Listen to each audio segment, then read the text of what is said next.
What's up? What's up? What's up? What's happening? What's happening? What's happening? It's your man, BeatsbyLonza, back in the building. And I got with me a familiar face. It's not. You heard? In this sky. Yes, Fresh sir. from international waters, Kaleaf wins. Away from social media for like 7 days, Kaleaf still wins. Frustrated how airports hate on me, Kaleaf still wins. I'm here to have fun and shoot the ish with the homie Lonze. Yes, sir. Y'all know, familiar face to the show. You know how we do. So we here. I'm a little bit under the weather, so my voice is gonna be a little cracky and a little crazy, but hey, we're gonna get through this stream. I missed y'all. It's been a couple days since I've been on the stream, and thought we'd get on here today and shoot the shit and talk to y'all about a little machine that's near and dear to my heart, that I love, that I like, that I don't think I don't understand why you like it. That's why we're here too. Because I don't understand. I don't think that I'd lose it as a part of my studio. It's a great little piece of equipment to kind of get the mind flowing and stuff. So we're gonna talk about the Teenage Engineering KO2. Now I know y'all seen online. There's a lot of new interest in the new KO2 that they got. What is it called? The new one? The medieval version. It's the called medieval version of the KO2. And so I'm not a medieval guy. So I'm not going to chance it on thinking that I'm going to make some beats with some medieval sounds, but I'm going to stick with the original KO2. But anyway, today we're going to talk about some of the things that I like about the Teenage Engineering KO2, the OG original version. So starting off, just if you can see that I have very small hands, that this machine fits in the palm of both of my hands. So my two hands is about the size of my two hands put together. I don't know how to show that on the screen, but if I was to hold it like a plate, it would sit into my hands like a plate. So I like that. It's very lightweight. The only thing that scares me about this machine is that if you were to drop it, per se, it could potentially break into small pieces and you'd be screwed. What? But yeah, but it's think of a calculator. Think of having a calculator. The buttons feel like a calculator, and just this button right here, the slider. If you were to drop that on a hard piece of concrete from like a very high up space, it probably would break into small pieces and you'd be screwed. So that's one of the dislikes I like about it, is that you got to be very careful, and I'm very clumsy. And I hope that in this stream somehow that I am able to keep it on top of the desk and not fall off the desk. So back to the imaging of it, the design of it. The design is pretty cool. It is kind of like some like Lego pieces. So it's kind of teenage. It fits the teenage engineering mold that it's like for kids. Brings you back to your childhood kind of thing, like you're building Legos and building blocks. But let's talk about the good shit about this thing. Now, the sound on this thing is next to amazing. For the size of it, you think that the sound that you get out of it, it would be like some toy. This is not a toy to be played with. This is an actual sampling machine that actually could be on par with an MPC. Now, you're missing the fact that it doesn't have the storage that an MPC would have, or it wouldn't have the real estate space that an MPC would have. But as far as throwing this into a bag, putting some batteries in the back, putting batteries into the machine and taking it with you, you're able to take it with you and get busy. You're able to chop. It has a sampler in it. As you can see here, let me turn it around a little bit. It has a microphone here in this section right here, and you're able to sample directly into the microphone and layer it onto your freaking pads to chop your particular chops. Now, when I said to you that the sounds on this thing is incredible, let me show you. So it has four groups, four banks, A, B, C, and D. And in A, B, and C, it comes preloaded with 999 sounds in the sample library. And with any of those 999 sounds, you're able to go in and sample your own sounds to these pads to replace the sounds that's already in it, or you can bring in sounds from your computer or from your SD card or your HD drive, and you can import them over via the app that it has to transfer them over and transfer your own sounds into it. But it comes with 999 already preloaded sounds. And in Bank D, you're able to load your own samples and also sample into Bank D. So Bank D right now, for me specifically, my Bank D is empty except for the first 4 pads where I have samples on that. So let me go back to talking about the sound. So in in Bank A, I'm going to go through the sounds that are in Bank A. And I'm going to cut it up a little bit so you can hear.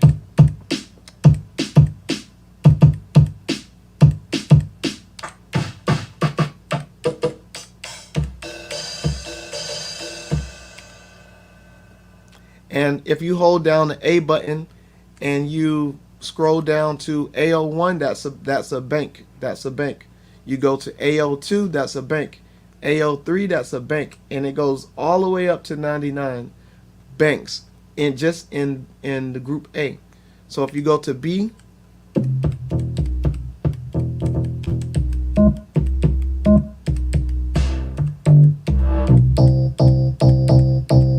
and the great thing about the banks that have the synths and the freaking pad sounds and stuff like that, like this particular sound, you can play those chromatically. So you'd hit key for B, and now I'm chromatically playing that one particular sound chromatically across all 11, 12 keys.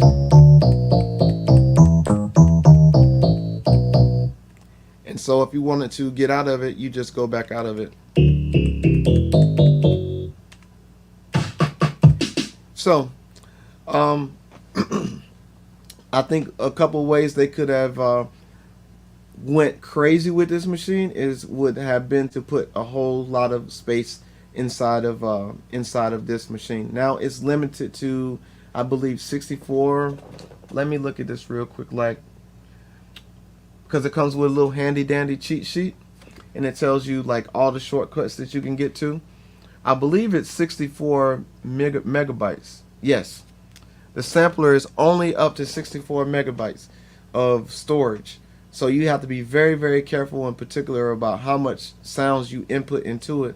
But it's only 64 megabytes. So if they would have did like a gig, they would have went crazy with being able to make more projects inside this machine. But now you're only stuck to 9 projects.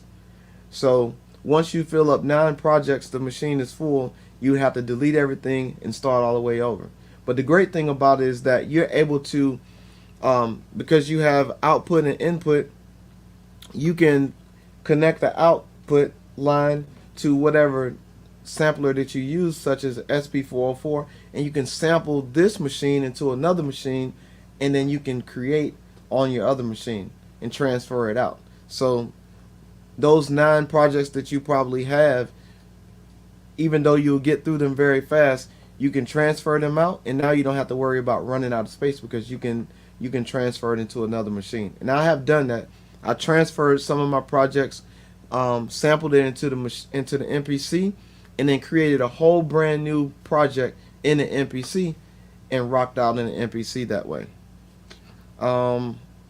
What questions you got for me, Frank, on top of your head?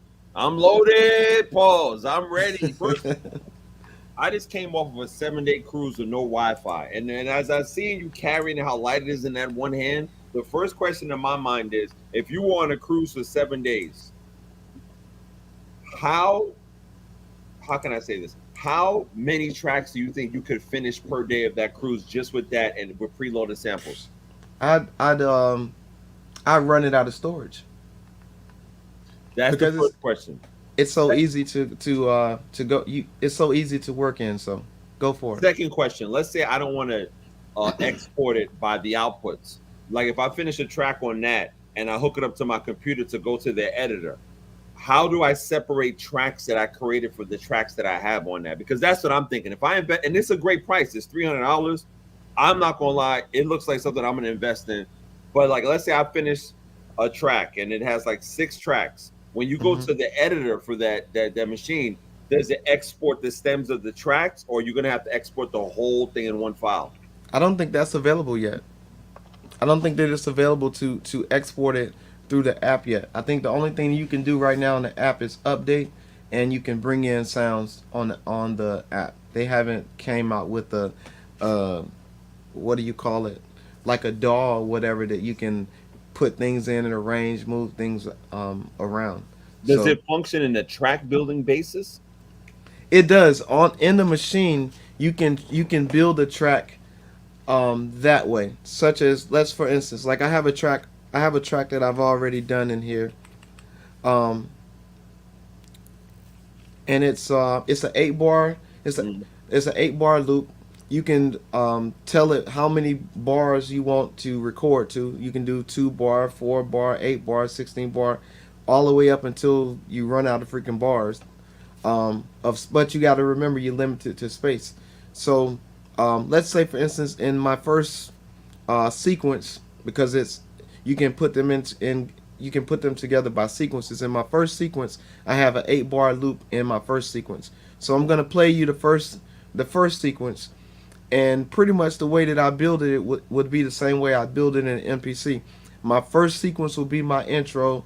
My second sequence, I'd add on to it and make it my verse. My third sequence, I'll add on to it and make it my hook or my bridge, and then I just bounce between sequences to make my song mode.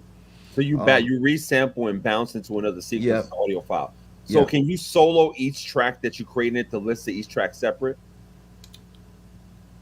yes, yes, you can do that. Yeah, because the reason it's an interesting piece is number one, you can transpose the sounds, one sound, any sound you want. That's great. 2, it's portable. 3, it's battery portable. 4, it's easy to slip into a backpack. That's why it's an interesting thing. $300 ain't a bad investment for something like that. Something like that back in the days would have cost over $1,000, no matter if the limited Yeah, features that or whatever. Um, 5, I like the limit of space, because the limit of space means the more creativity and you got to work around, especially when it comes to resampling dumps. But and I know you just got it, so I'm not trying to like hit you in the head with a whole bunch of questions. But let's say I made a track, it was just 4 bars long, and I just made 4 tracks. Could I yep, solo the kick, the snare, the sample, and the melody? yeah. You can solo any parts of it, because you have this freaking fader knob here, and you can solo each individual group. So whatever's in group A, you can solo it. You can mix it piece by piece. So for instance, I'll give you an example.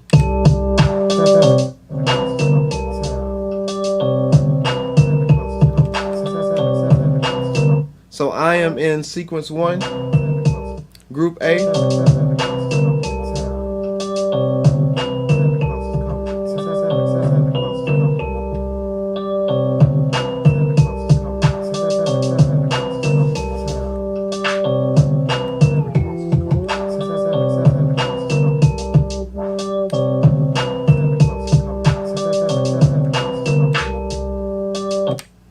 and so I just did a couple FX parameters into that sequence as well as it was playing. But you're able to, again, with the fader, to do different things with the faders.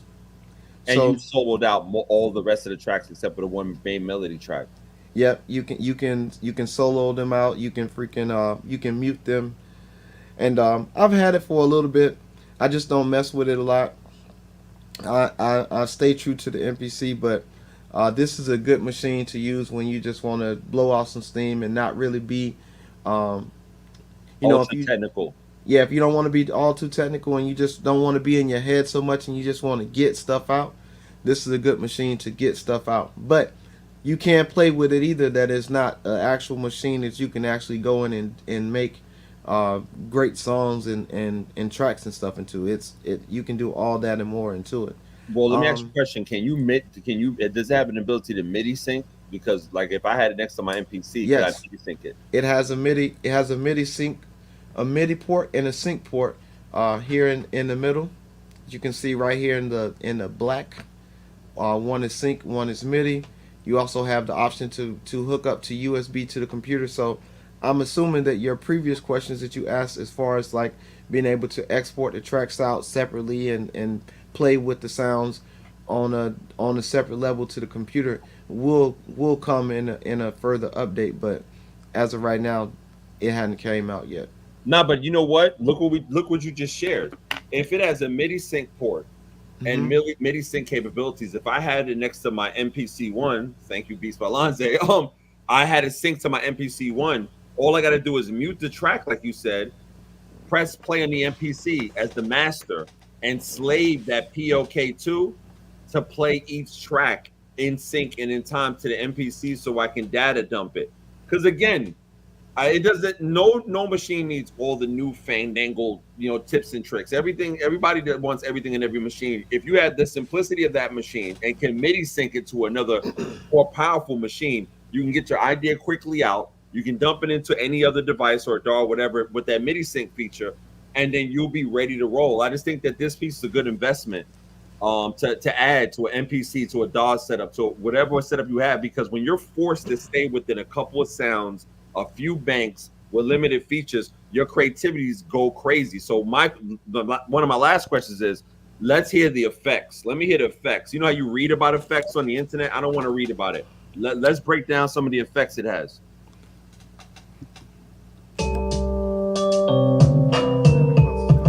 Now I'm not gonna go through and tell you what the names of all the effects are. We'll just play all the effects as they play. So there's gonna be, I will tell you off the back, there's gonna be some some velocity changes. There's gonna be some pitch, some time changes. There's gonna be some LPF effects. High filters, low filters. There's going to be a whole bunch of filtering in there, and then it also has one where it slows the tempo down, and then it brings the tempo back up once you release. So we'll go through. So what I'll do is I'll play a couple of the sequences up and down, and then I'll come back and do the effects.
Let me ask you a question.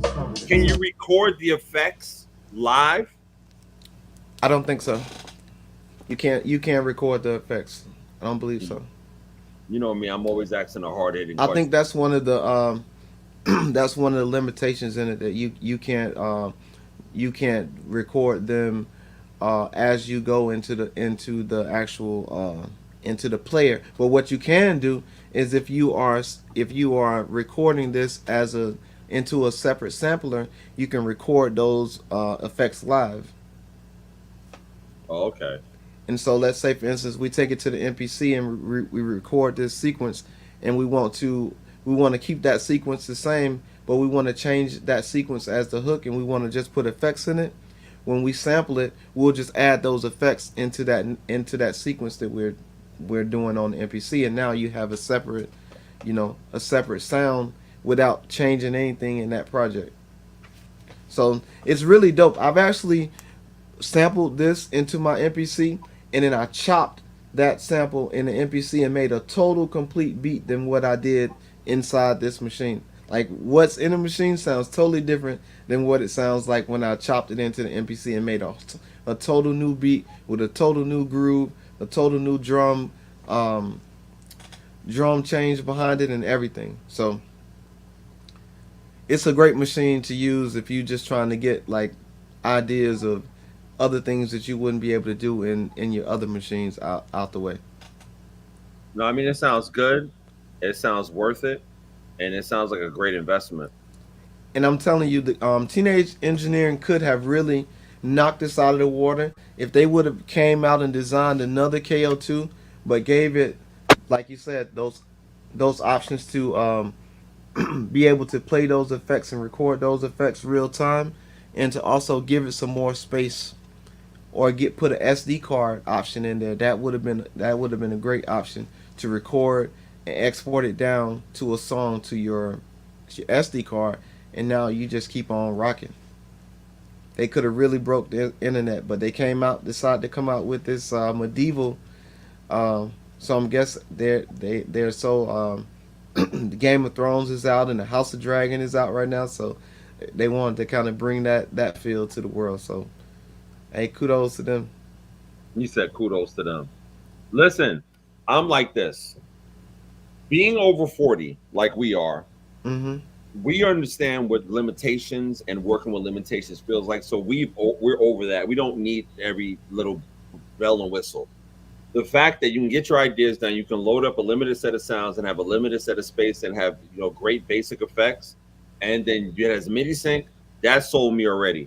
The medieval portion is the same price. It's just I think there's a little more space in the medieval portion. I think it's 192 megabytes of RAM or something like that, I'm assuming, and it has more samples. But at the end of the day, if you set both you and me down with two medievals and a laptop, we can probably make a fire set of albums. Oh yeah, I mean, think about it. You have 9 projects, but in those 9 projects, you have up to, what is it, 99? Mm-hmm. In those 9 projects, you have up to like 99, I believe, 99 tracks. So you can keep going all the way up into 99 until you go to the next, one, unless you run out of space. So that's the only problem that you have, is that if you make a sequence that is so big that it has so many different sounds in it, you could run out of space before you get up to your 99. But I don't know. I think it's a good toy. It's a good machine to play with. I think kids would like it. It's a good starting point that you can start a kid on to play with. But it would have to be a mature enough kid that wouldn't throw it around, toss it around, or whatever, like that. That they, you're trying to get them started in music production or whatever. It'd be a good machine to have a kid start with and play with, just to teach them the ins and outs of timing, of having a BPM and having a tempo and keeping it, on grid. I think it'll be a good machine for that. Yeah, I mean, and with this new age, I think it's a good investment. I And think $300 ain't bad. I think $300. It was a no brainer when it came out and it dropped on Thanksgiving when I saw it and they said it was $300. It was no brainer. you were like, Yeah, yeah. pick it up, back in my pocket. You know what I'm Yes. saying? Especially like Teenage Engineering, their products are very expensive. When you get to like those, like even the mixer, the little small T6, I believe it is. It's called the T6 mixer or whatever they got. That Mm, joint is $1,000. what? All their other machines are $1,000, like minimum. So with them coming out with a machine that's $300, I'm like, okay, it's got to be worth every penny of the $300 that they came out with.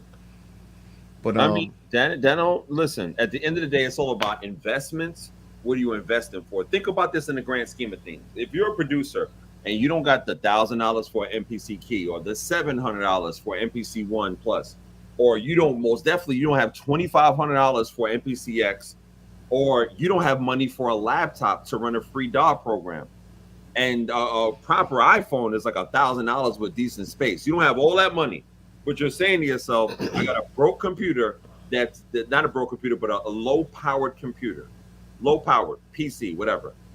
And I'll take this $300, bust my butt, do what I got to do, get into such a creative flow, which is an advantage of that device, get into such a simplistic workflow, which is the best type of workflow anyway. Idea to pads, transpose, let me lay out my sequences.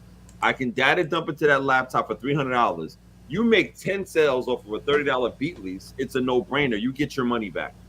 You, whatever you want to do with it. Again, that's the thing when it comes to these producer conversations. People are like, oh, if it doesn't have feature 1,000, I'm not with it. It's $300, fam.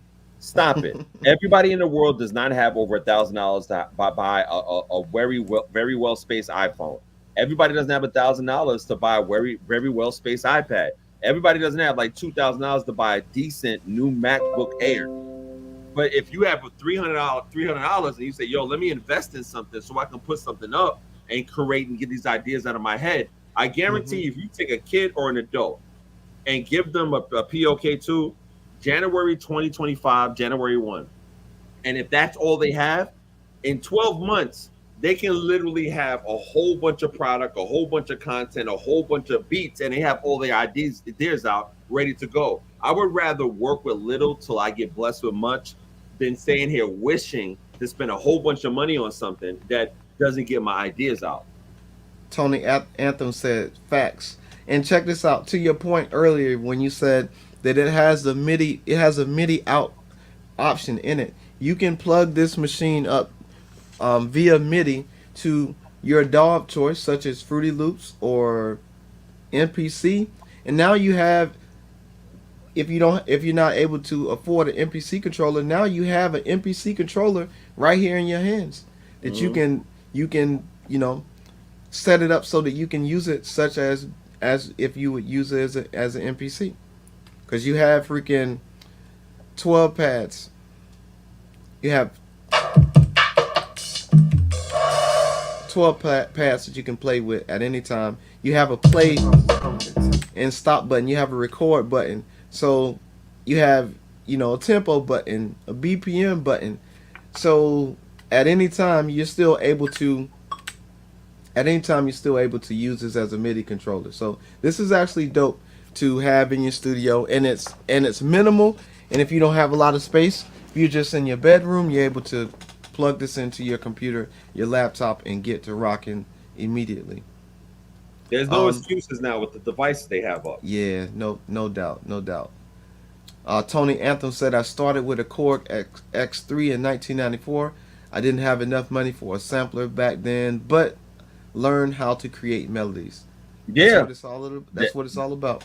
That's what it is. You're speaking facts, Tony. Here's the thing, and I think this is the thing that spans generations. Whether you're an older producer like us or a younger producer, or this current production climate, everybody thinks that you need to have everything with all the bells and the whistles.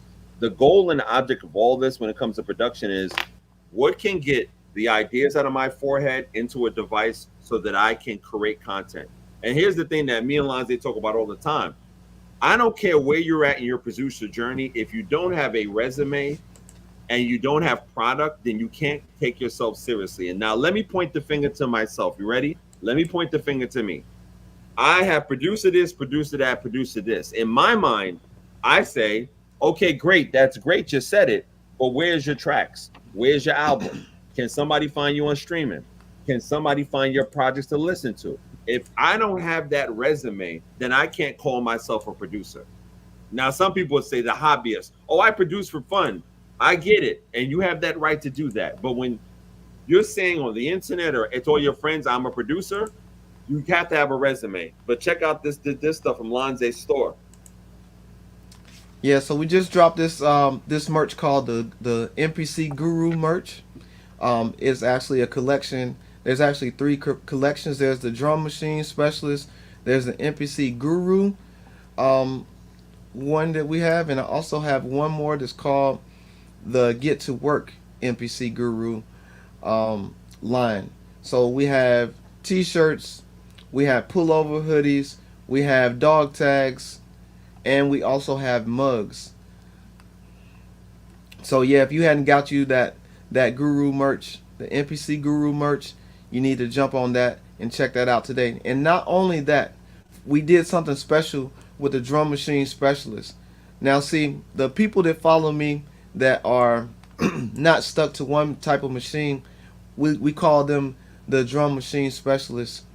That and that is my group of people that are, you know, from my line of my cloth, you know, that fall under my regime, right? But there's two things.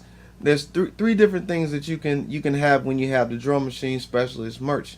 We have the FL Studio drum machine specialist, and then we also have the MPC drum machine specialist. So if you are one or the other, and you were trying to, you know, you're in between the lines of which one you want it to be, you could actually check out the merch for either FL Studio or the MPC. And if you just did everything, such as a person like me, then you would be best fit with the actual drum machine specialist merch that's by itself.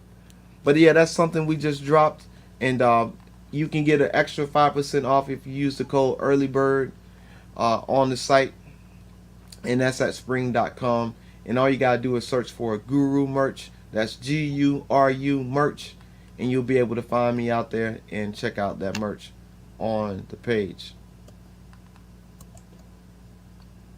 Do it. Do it. Do it. Listen, I strongly suggest people, if you're really proud of being a producer, you're really proud of repping your drum machine, and you just want to show the world, hit up his store, invest in gear that represents what you're about. Because at the end of the day, let's be honest, anytime you go to dinner with your friends and your family, or you just tell people that don't even know you to just mention, like, hey, what do you do? Well, I work here, but I'm a professional producer. They're going to have that stupid little frown in their face, like, here we go, another person with dreams. No, invest in the merch, put it on you, and just walk with it proudly. Say, hey, I'm a drum machine guy, I love MPCs, or I'm a production guy, I love this. And go to BeatsbyLonza's store, invest in the gear that it most definitely rep what you're proud of. And that's what I like, the fact that he has that available. But other than that, Yes, sir. since we shooting the ish today, let's talk. Where you want to go? Because I can go places. I've been away from the internet for 7 days straight. I had no social media. I come back, I see all these YouTube videos. We ain't gonna call stuff out crazy, but I'm just gonna say this. Producers, please, it is what? August 2024. We have September, October, November, December. We got 4 months for the rest of this year. My fingers that come up. 4 months. 4 months for the rest of the year. With these 4 months, 4 times 4 is what? 16 weeks. What are you going to do with your production career? What are you going to do? Tony says, merch is fire. The best thing I ever did was putting out my beats via BMI Publishing and DistroKid. Got my first royalty check from BMI last year. Congrats, fam. Congrats. But matter of fact, Tony, let me ask you a question. I'm not part of BMI, but how has it worked with DistroKid and working alongside with BMI in terms of DistroKid? Like, if you upload a track to DistroKid, how long did it take? I have 3 questions. How long did it take for your track to go live on streaming platforms? That's my first question. And my second question is, what is the percentage that either BMI takes out or DistroKid takes out? I know DistroKid says you get 100% of your publishing. What is the percentage they take out for your streaming projects as well as your for sale products? Those are the 2 questions I have for you, Tony. But in the meantime, here's BeatsbyLonza's a music store. That's what resume looks like. Look at that. That's what a resume looks like. That's a producer resume. Go to his Bandcamp page. I know his link will be in the description and things of that nature. He'll say the link. But please invest in independent producers, projects. That's some fire tracks. Hey, Lonza, play some tracks off them joints right now. Like, let me hear. Check. Let me pull Tony that says back up. it takes usually about 2 days for upload to go live. That's fire. Other question, Tony, is like, what do they talk like? What's the money output from streaming versus direct to customer? Because I know direct to customer is like money in cash in pocket. You know what I'm saying? Like, what's it like for the BMI and DistroKid when you upload it, you put it out there? What is the returns like? Not what's in your pocket. We ain't getting in your pocket. I would say, what's the returns like? But while Lonze sets up his whatchamacallit, so we I can answer that right off the top. The if you're trying to get rich off of streaming platforms, you'll never make it unless you freaking go viral with 100 million videos. But yeah, that's why we go Bandcamp straight to the customer. We cut out the middleman. Streaming sites is just for those people that are never going to buy music, that just wants to get it free and to be able to show you a catalog. That's what streaming services for. Streaming services put it out there so and just by chance you don't have internet someday and you want to go to Spotify, you can pull up your catalog in Spotify. But we just dropped the album. I just dropped the album, which is a beat preview tape, and it's called the Free Album. Just dropped it 2 days ago, and it's free on Bandcamp. So if you go out to Bandcamp and check out beatsbylonza.bandcamp.com and look for the Free Album, you'll see this album right here that's on your screen. It's called Free. You can get this album free. And if it asks you to put a dollar amount in there, you can also put zero, or you can donate $1 or whatever you choose to donate. But you do not have to put a dollar amount in there. You can put zero, and you're still able to play. This. Sorry, I'm cutting you off. We ain't doing zero. That's hard work. Listen, come on, guys. Anybody watching this video, this man put hard work into his beat tape. Yes, it says it's for free, but bless the producer. Come on, if I had an air horn, dan, dan, dan, dan, bless the producer. First of all, bless the producer. Stop these. We as producers, we don't put our hard works and beats and sequences. Bless the producer. Bless that man with $15 off of that sale. Tony says iTunes 10, Amazon 10. I believe I get right into $8. That's a good metric. He says streaming services is free promotion for me. Facts. He says I do Bandcamp also when I release vinyl. Let's talk about that, Tony. Matter of fact, can you share the stream link to Tony real quick so we can jump in here? Yeah, I got Tony, you. let's talk to you, Tony, man. Let's get in the live, brother. I got a lot of questions to ask. Plus, we want to highlight your projects, your music. Tony, he's going to send you the link in the chat to join the stream and come up in a video. Let's talk, Tony. Come on now.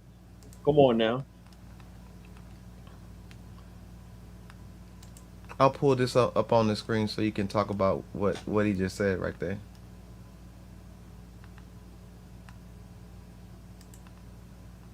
And then we're gonna share him. We're gonna invite him. Yeah, invite him through. And everybody watching right now, please donate to BeatsbyLonza's live stream. If you love my content, please hit me up on Cash App at $KaleafNYC. You know what I'm saying? We're waiting for Tony to come up here right now. We're gonna talk. All produced in the chat, subscribe, like his live stream, BeatsbyLonza. Send him some channel donation love in his Cash App, $Lonza. I don't know how to pronounce that, but you know what I'm saying. Like, just do that. Let's have a great time today. You know what I'm saying? Producers, come on. It's time for us to unite. Producers, come on. It's time for us to come together. Producers, come on. It's time for us to get our paper right. You understand what I'm saying? I'm KaleafNYC, live and direct from New York City. You can tell by my thick accent. You feel me? This BeatsbyLonza, Southern Production King up in here. You feel me? You know what I mean? Let's have a great time. Come and join us live real quick. Let's talk. Tony. Come up in the live, Tony. Holla at us. I got questions, brother. I got questions, especially about Bandcamp and vinyl. I'm interested to know about that Bandcamp vinyl transition. What's that like? I've never done it, considering it. You know what I'm saying? I would love a vinyl presser for my new project. I got a new EP coming out with my homeboy. I'm probably going to launch it on my birthday, September 8th. You know what I'm saying? Going to launch that out and just say F it straight to Bandcamp. You know the vibes. Straight to Bandcamp. You know the vibes. Yeah, he said he's trying to get on from his office desktop. He's trying to get on from his phone.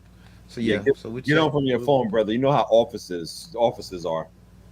Jeez Louises. You know what I'm saying? But while we wait for Tony, Lonza, tell, and again, this will probably be for another one of your videos, which I strongly suggest. Tell people how it's been with you really unearthing your tracks and releasing them for sale. What's that been like? It's been pretty cool because you get to see the whole playing field out there. You get to see what everybody else is doing, and you're also able to shake your leg and put it out there that this is what I have.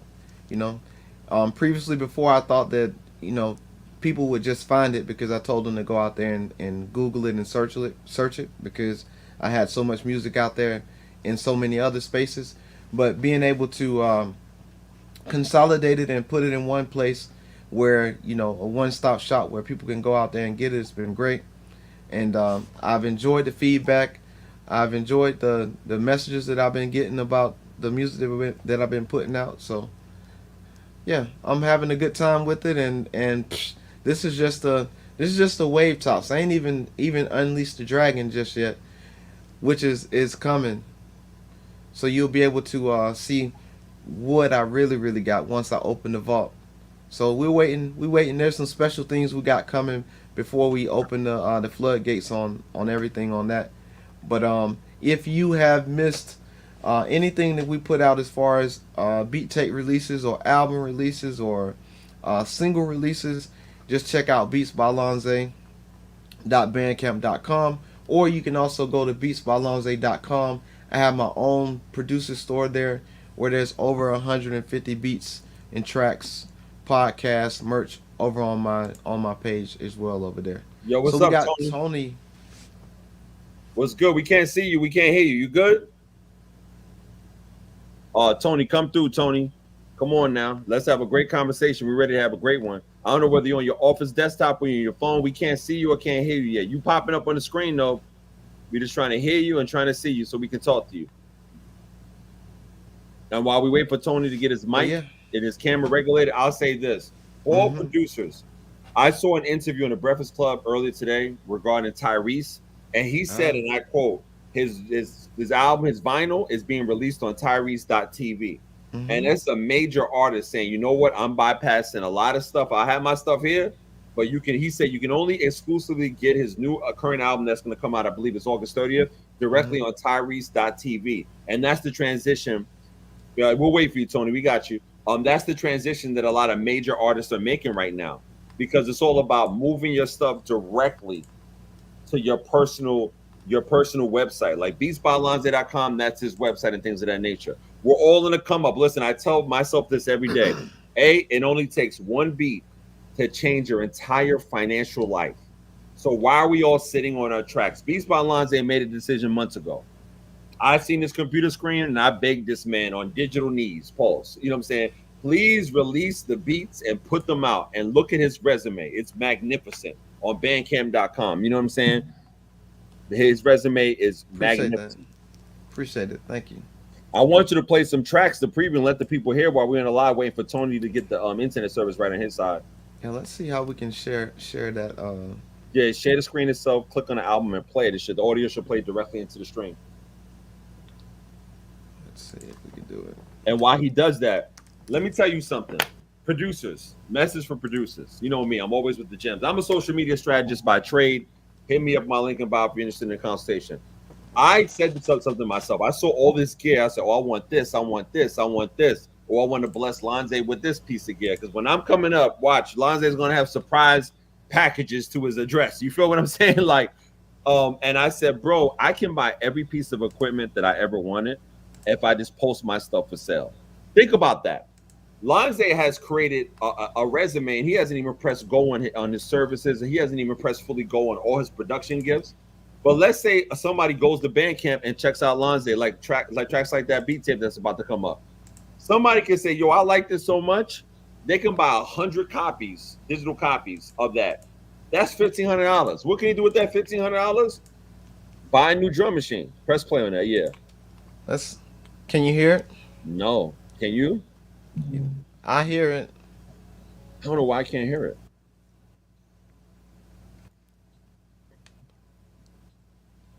Yeah, the audio might not be coming into the stream. Yeah, it's not streaming from that. It's cool. We'll work it out. We'll work it out, yeah, brother. Keep talking. I'm gonna mess with some settings to see if it play. And that was that Bandcamp, not Bandcamp. Sorry, that was that Breakfast Club interview I heard today. Tyrese says I'm selling it exclusively on my website. So that got me to thinking. I was like, dag, Tyrese is world famous. Tyrese is part of one of the biggest movie franchise, Fast and Furious. That brother says, yeah, I got this for streaming. Like Tony said, this is for free promotion. But when it comes to my product and me making a living. Tyreek's got to have exclusive vinyl. He says he's signing a certain amount of copies, and that's going to be for a particular price. A lot of people don't understand the power that we all have that's in our laptops if we're producers to put our product for sale. You want that new MPC or that whatever new machine they got coming out, or new MPCs whenever they come out with it, put all your beats out for sale. You'll get the whole income if you're consistent. You understand what I'm saying? And if anybody watching this needs social media strategy help on how to set up their businesses online, please hit me up in my link in bio on my KaleafNYC YouTube page. You can just go type in KaleafNYC. My page will come up. You can look at the background, and I'll do a whole consultation. I got my first consultation this week happening tomorrow at 3 o'clock with a clothing business, a young man from Detroit. And he's trying to branch his business out from just being an in-person business to being a more digital business. And he asked me, he said, you know what? I'm going to invest in a consultation with you so I can make the transition because there's so much money to make on these apps. So producers, if you're watching this and you're saying, you know what? I got beats on my hard drive. You know what? I am on social media, but I'm not really converting customers. Hit me up in my link in bio on my YouTube page, KaleafNYC. Or you can just type in Kaleaf Wins and you'll see my stuff and go to my about section and set up your next booking so that you can start selling your stuff. I hear it now. It's low, but I hear it. It's playing through my headphones. Oh.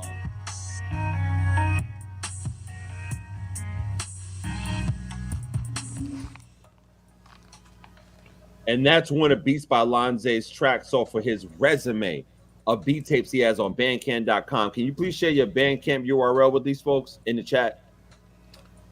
Yeah, if you look over at the top, it says BeatsbyLonza.bandcamp.com, and I will put that in the chat.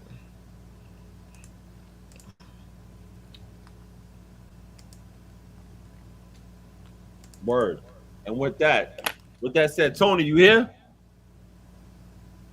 I can't hear you, brother. Yeah, Come on, Tony. I don't hear him at all. Come on, Tony. Where you at? Where you at? Where you at? Where you at? We see the box come up, which means you on.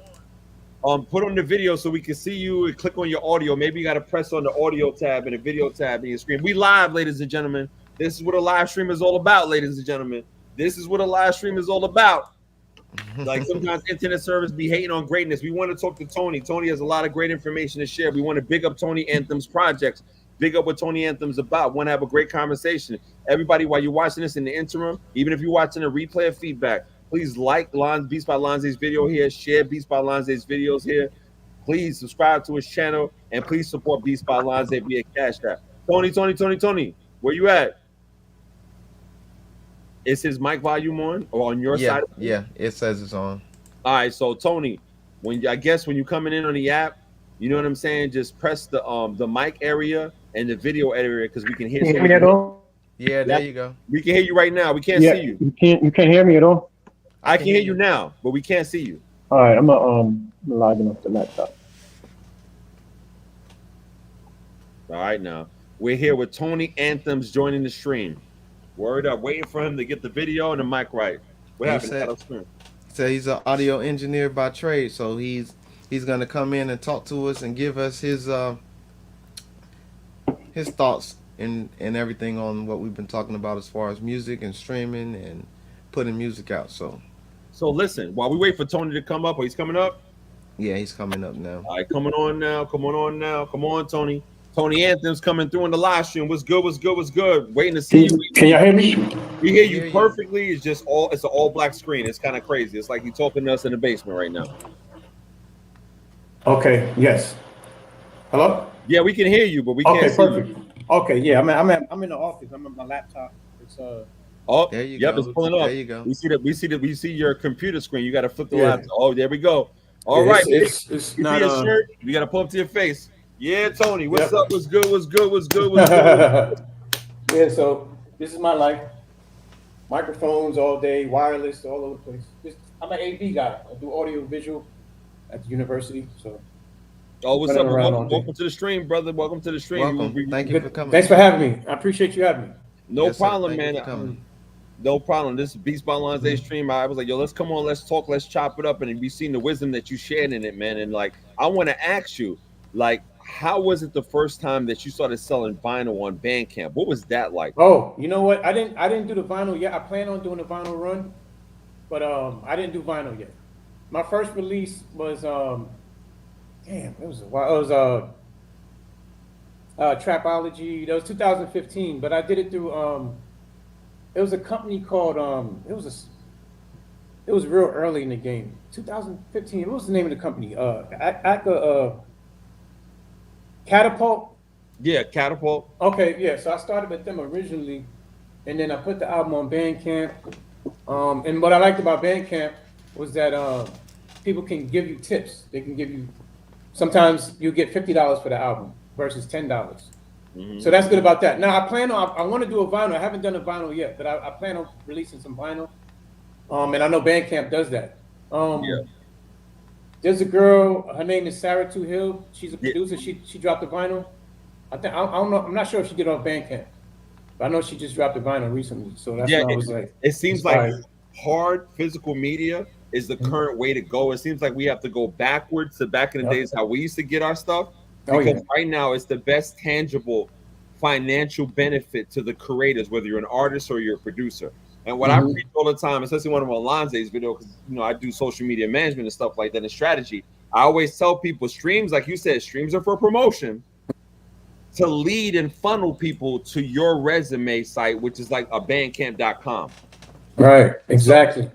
And I was telling Alonze a few months ago before he started to release the Kraken, he just released a whole bunch of beat tapes in the course of time. And I always say, listen, we all got $1 million on our laptop because it only takes one of these tracks to hit a TV agent, one of these tracks to hit a sync agent, one of these tracks to hit a movie director, one of these tracks maybe to hit an artist from overseas who might not speak English, but they can use Google Translate software and say, hey, I want to work with you. We are all sitting on potential income with every beat idea that we have in our mind. And that's something I tell myself. I'm sitting on a ton of beats. And I'm like, why am I sitting on it instead of implementing that DJ Jazzy Jeff video clip, die empty, release everything, some for free and the rest for sale. And then if you have all that, then we got no excuse when it comes to new gear coming out. Let's say Native Instruments presses go, and tomorrow morning the new Maschine MK4 comes out, or the new Complete Control standalone keyboard comes out, or the new Maschine, and I'm dreaming here, Maschine standalone comes out. And let's say MPC says, you know what? We get La Rajalin, we're going to release the new MPC 3000. That's $10,000 worth of gear. But if we spent the year on Bandcamp and say, you know what, we're going to cultivate our community. We're going to invest in the social media strategists like me to set up our social media businesses on all these social media apps. We're going to do that. By the time new gear comes around, or by the time NAMM comes around, we ain't got to play the finance game with Sweetwater. We ain't got to play the finance game with Guitar Center. We can say, let me go into my production business earnings accounts and let me take those earnings from those projects and let me put it to future earnings by investing in gear to get a better return on investment. And I don't understand, like I have a lot of clients, like again, I got a consultation tomorrow. I just came back from a 7-day cruise. I'm winded. I'm tired. I'm excited at the possibilities that our creations can create for us financially, but that can create for us in business funding wise, especially within an economy that is so volatile and crazy with food prices. Our beat tapes, our albums, our beats release, our beats for concerned sale, our streaming income, our physical media income can all come into play and support our lifestyles. Like, and I say to myself, why the hell are you sitting on prospective income? Why? That's very true.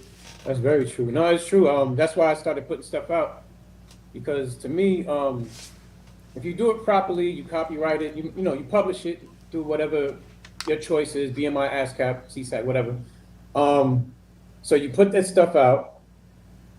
Nobody can. And then what I did was, through BeatStars, you have BeatStars publishing through Sony Music and stuff like that. Yeah. So I signed on with that, and that's really how I was able to start getting the BMI action going, because they're headhunting. They're finding, that wherever your tracks are, you start playing in Berlin, Mexico, anywhere. They're able to, collect on your behalf. They get 20%, you get 80%. So once I did that with them, that's when I started kind of, getting some type of figuring out where the music is going. Who's listening, where's it? Because the way things are now, someone can or if some random rapper uploads the beat or uploads a song with the beat, it can either get Sony's gonna either stop it, or you're gonna get the monetization for it, or they just have no choice but to work with you because you own it. You're gonna get paid regardless. Like I got with the BMI because you don't get a whole lot of detail, but I'm quite sure some of those streams or whatever income that came because I probably got like about $300. So that's 80% of whatever they collected on my behalf. So what I'm assuming is that maybe some random rapper might have used the beat and it got played somewhere or whatever the case is. So that's why I say it's a good way to protect your music by just putting it out. Yeah. It's like claiming your ownership, you know? Yeah, and I'll add to that too because especially for BeatStars, a producer that I work with that I collab with, we did a collab track for artists, and when we did all the paperwork to get the song out on BMI and ASCAP and all of that, got it registered, we found out that BeatStars was holding the song because BeatStars had a publishing contract with the producer. So that's another good thing. Like you said, they go out and seek out your work that's out there, and pretty much we had to get a letter from BeatStars saying that they have no authority over this song that we put out with this artist, this track that we put out with the artist. So, but it was good that they did track it down and say, hey, this is probably BeatStars publishing, but they had no publishing rights over it. Wow. Okay. That's good. That's good that you was able to get that done. Yeah, let me ask you a But yeah, question because you're not on camera, but I know you're also at work. So let's just be Yeah. explain to a producer that might be watching this stream, and you can clip this up later, Lonze, on what would be the process of saying, you know what, I take my stuff seriously. You know what, I'm ready to take that next step. Explain to them the business setup process, like the BMI and things of that nature, and just the simplicity of that process for you that any producer should take if they want to take this stuff seriously. Okay. Well, a good workflow that I would do is once you make the beat, once the beat is actually produced, of course you set up your BMI membership or whatever membership you choose to get with.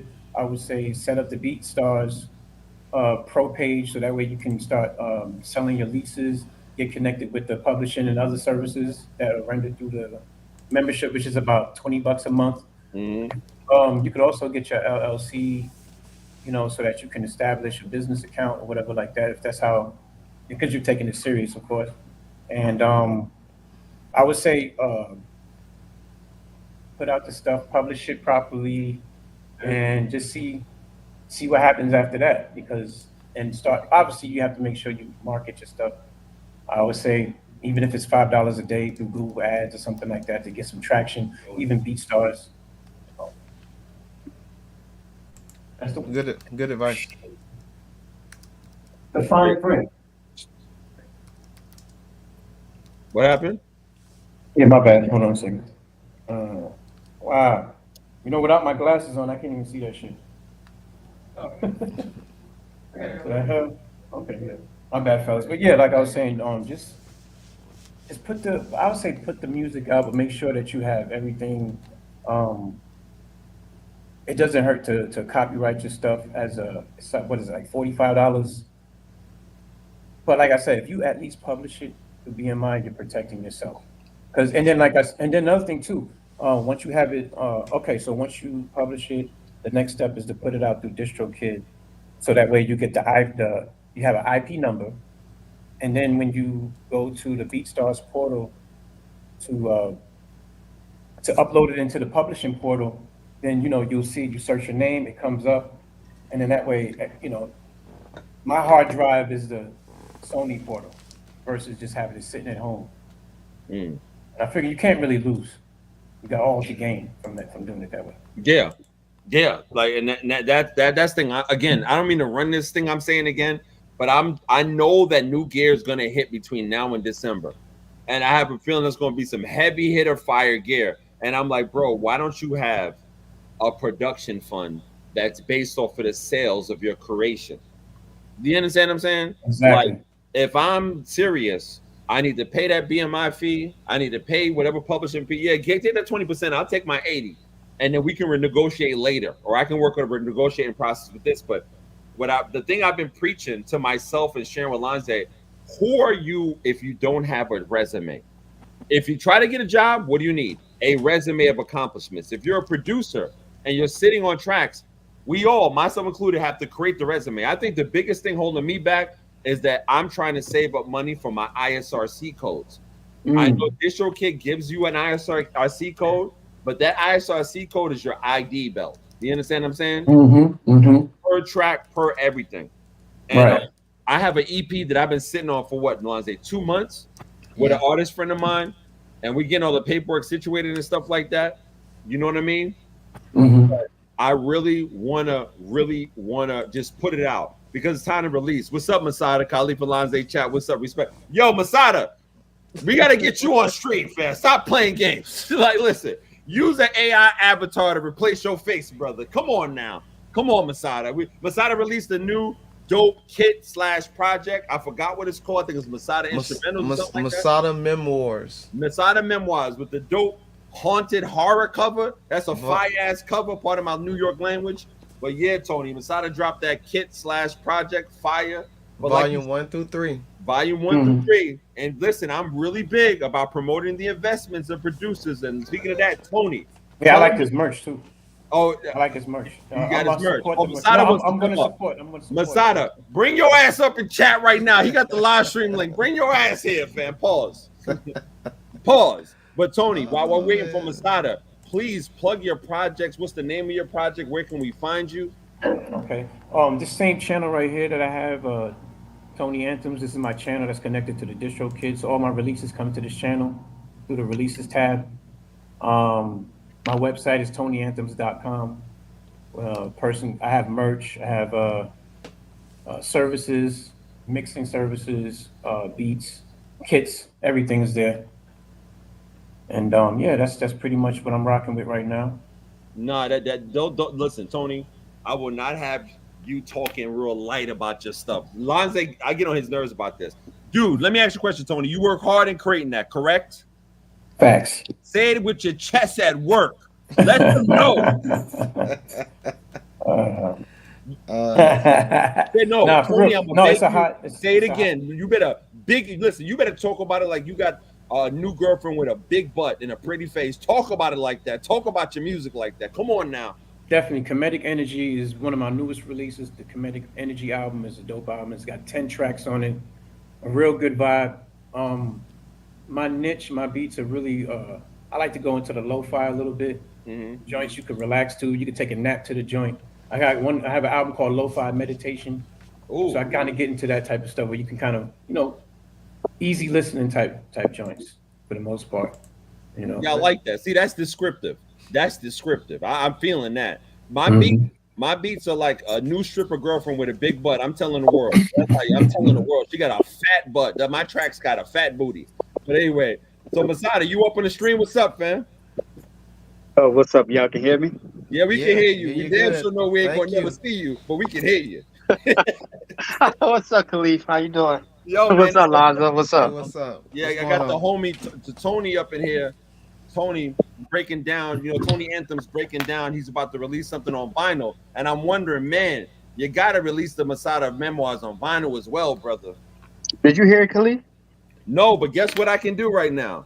We about to hear it. Ain't no uh-oh. And you want me to tell you what it's about? The background of it or what? Yeah, we can get into that. Let me just play a little snippet right quick. Let me bring this up on screen. Oh, you got it, Lonza? Go ahead. I just added you to the screen. Masada.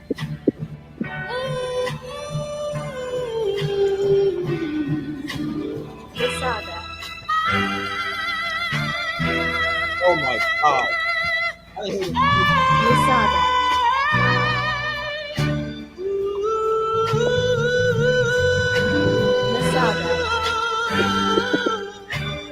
Let me find out you got Mahalia Jackson in your MPC right now. What the hell are you doing?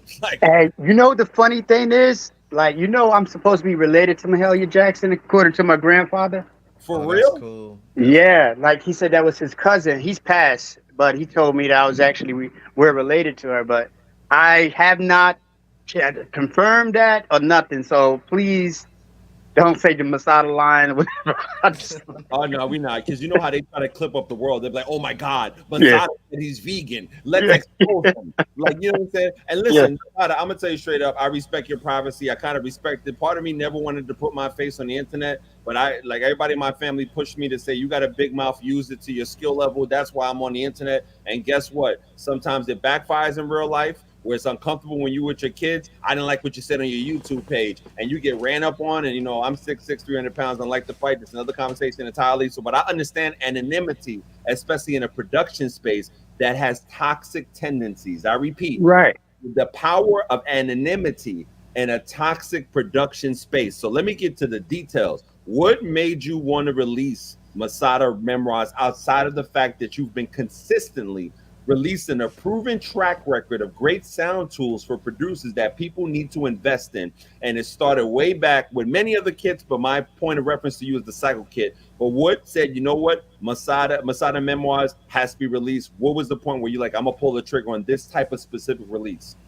Because I think everybody knows I like to travel, right? So I found myself always traveling, and when I would travel, I would meet these basic musicians, and you know, where I was at, the musicians were like dirt cheap. So I decided, I was like, look, I'm just going to like take some of my ideas that I would tap out on the MPC or whatever, and I would like just take those over there and get those guys to basically replay them. And they just did a phenomenal job. It was so good. I was like, you know what? I'm gonna just put this out. It was like a spare of the moment thing, man. It was like I honestly didn't expect it to come out as good as it came out. Um, I heard it and I was like, yeah, let me put this out, and that's what I did. It's like I've really moved like that a lot in my life, where I just spontaneous. I just say something to talk to me in my head. I'm not trying to sound crazy, but something say, hey, you need to do this, and I just do it. And see, you see, but look, sorry, Lonze. That's what I'm talking about.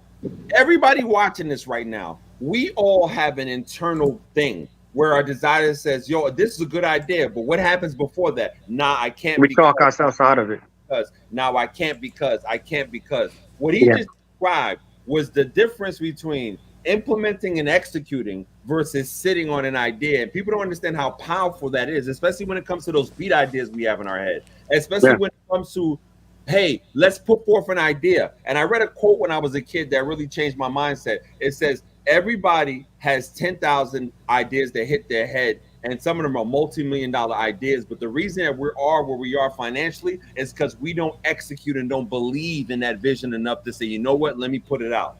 You're right. You're right. You're right. A lot of us procrastinate. A lot of us, we just go through life basically just kind of plan the, I don't know, the kind of like the mindless zombie just walking. A lot of us don't initiate or take initiative to do anything. Me myself, I've been fortunate enough to not be that way. I'll have an idea, and the Most High or whoever you believe in gives me the opportunity to basically get those ideas out. Like somehow I'm mysteriously always in a good place. You know what I mean? Even when the whole MPC things, like how I invented Lazy Chop and all those other Project Preview and basically the YFX for the MPC, all that other stuff that I helped bring forth to the MPC. I was put in that position by like friends of mine who happened to already be on the beta team or the alpha team of Akai, Hellfire, Sound Joy from Sound on Sound, my man Rome or whatever else like that. They were already in the team. They're like, yo, you need to put this guy Masada here, blah blah. He has a lot of ideas, blah blah. So they put me on that team, right? They could have picked anybody, but there's always been something in my life that's always positioned me in a way that like, hey, I need you to do this and get it done. So I've been very fortunate. And I'm not trying to sound crazy or whatever else like that. I'm just trying to say is that I think all of us are given those opportunities, but if we don't have the initiative to do it, it just doesn't get done. You know, me, I just say, F it, I'm going to do it. You know, and I've liked about your brand for years that you're always about creating tools. Yeah, to Yes. help everybody. It's not about myself. Thank Right. you. And on top of that, you stay above the fray of the nonsensical what I describe, because I'm a social media manager by trade. Yes, I sir. always describe that there's particular content creators. I talk about this offline with Lonza. This will be the first time I'll say this on the stream. There are certain type of content creators. There are the people that provide value and a great service, like you have always done, that people can use the cycle kits for years to come. That Yeah. people can now use the Masada memoirs, great kit, that because they see it as an investment and they see you as a creator to create tools that should be invested in, whether you do composing work, whether you do production work, whether Right. you're a hobbyist. Right. That's what it's about. It's like each one teach one. We all here for the purpose of each other. It's Mhm. like, so the tools I create are not just for me. It's not just for financial gain. I love the fact that I can make money off of it, but it's not about that. It's all about, it's a lot of people, man, who go to work every day, right? They don't have the time to dig through records or to chop up kits or whatever else like that, right? But they love music. So I basically create a shortcut for them to do that. Yep. It's really about service.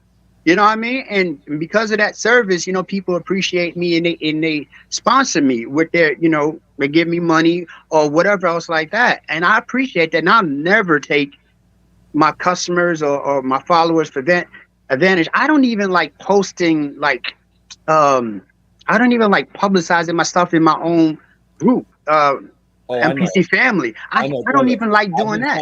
I've been trying to drag you out the cave of innovation for a while, so this is an honor. It's like, Masada, know listen, and I'm a grown ass man, and I will say this: I have been in Masada's DMs. Yo, let's interview. No, that's true. That's true. It's true. It's true.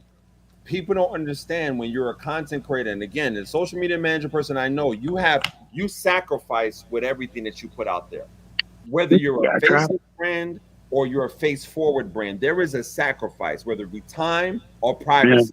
And some people's privacy is not for time. And I want to say this real quick. The thing I like about your brand and what you just said just now is what I want people to catch in the producer community, providing tools, things that people can use. You mentioned people ain't got time to do this, and creating shortcuts. Here's what I want to add to that.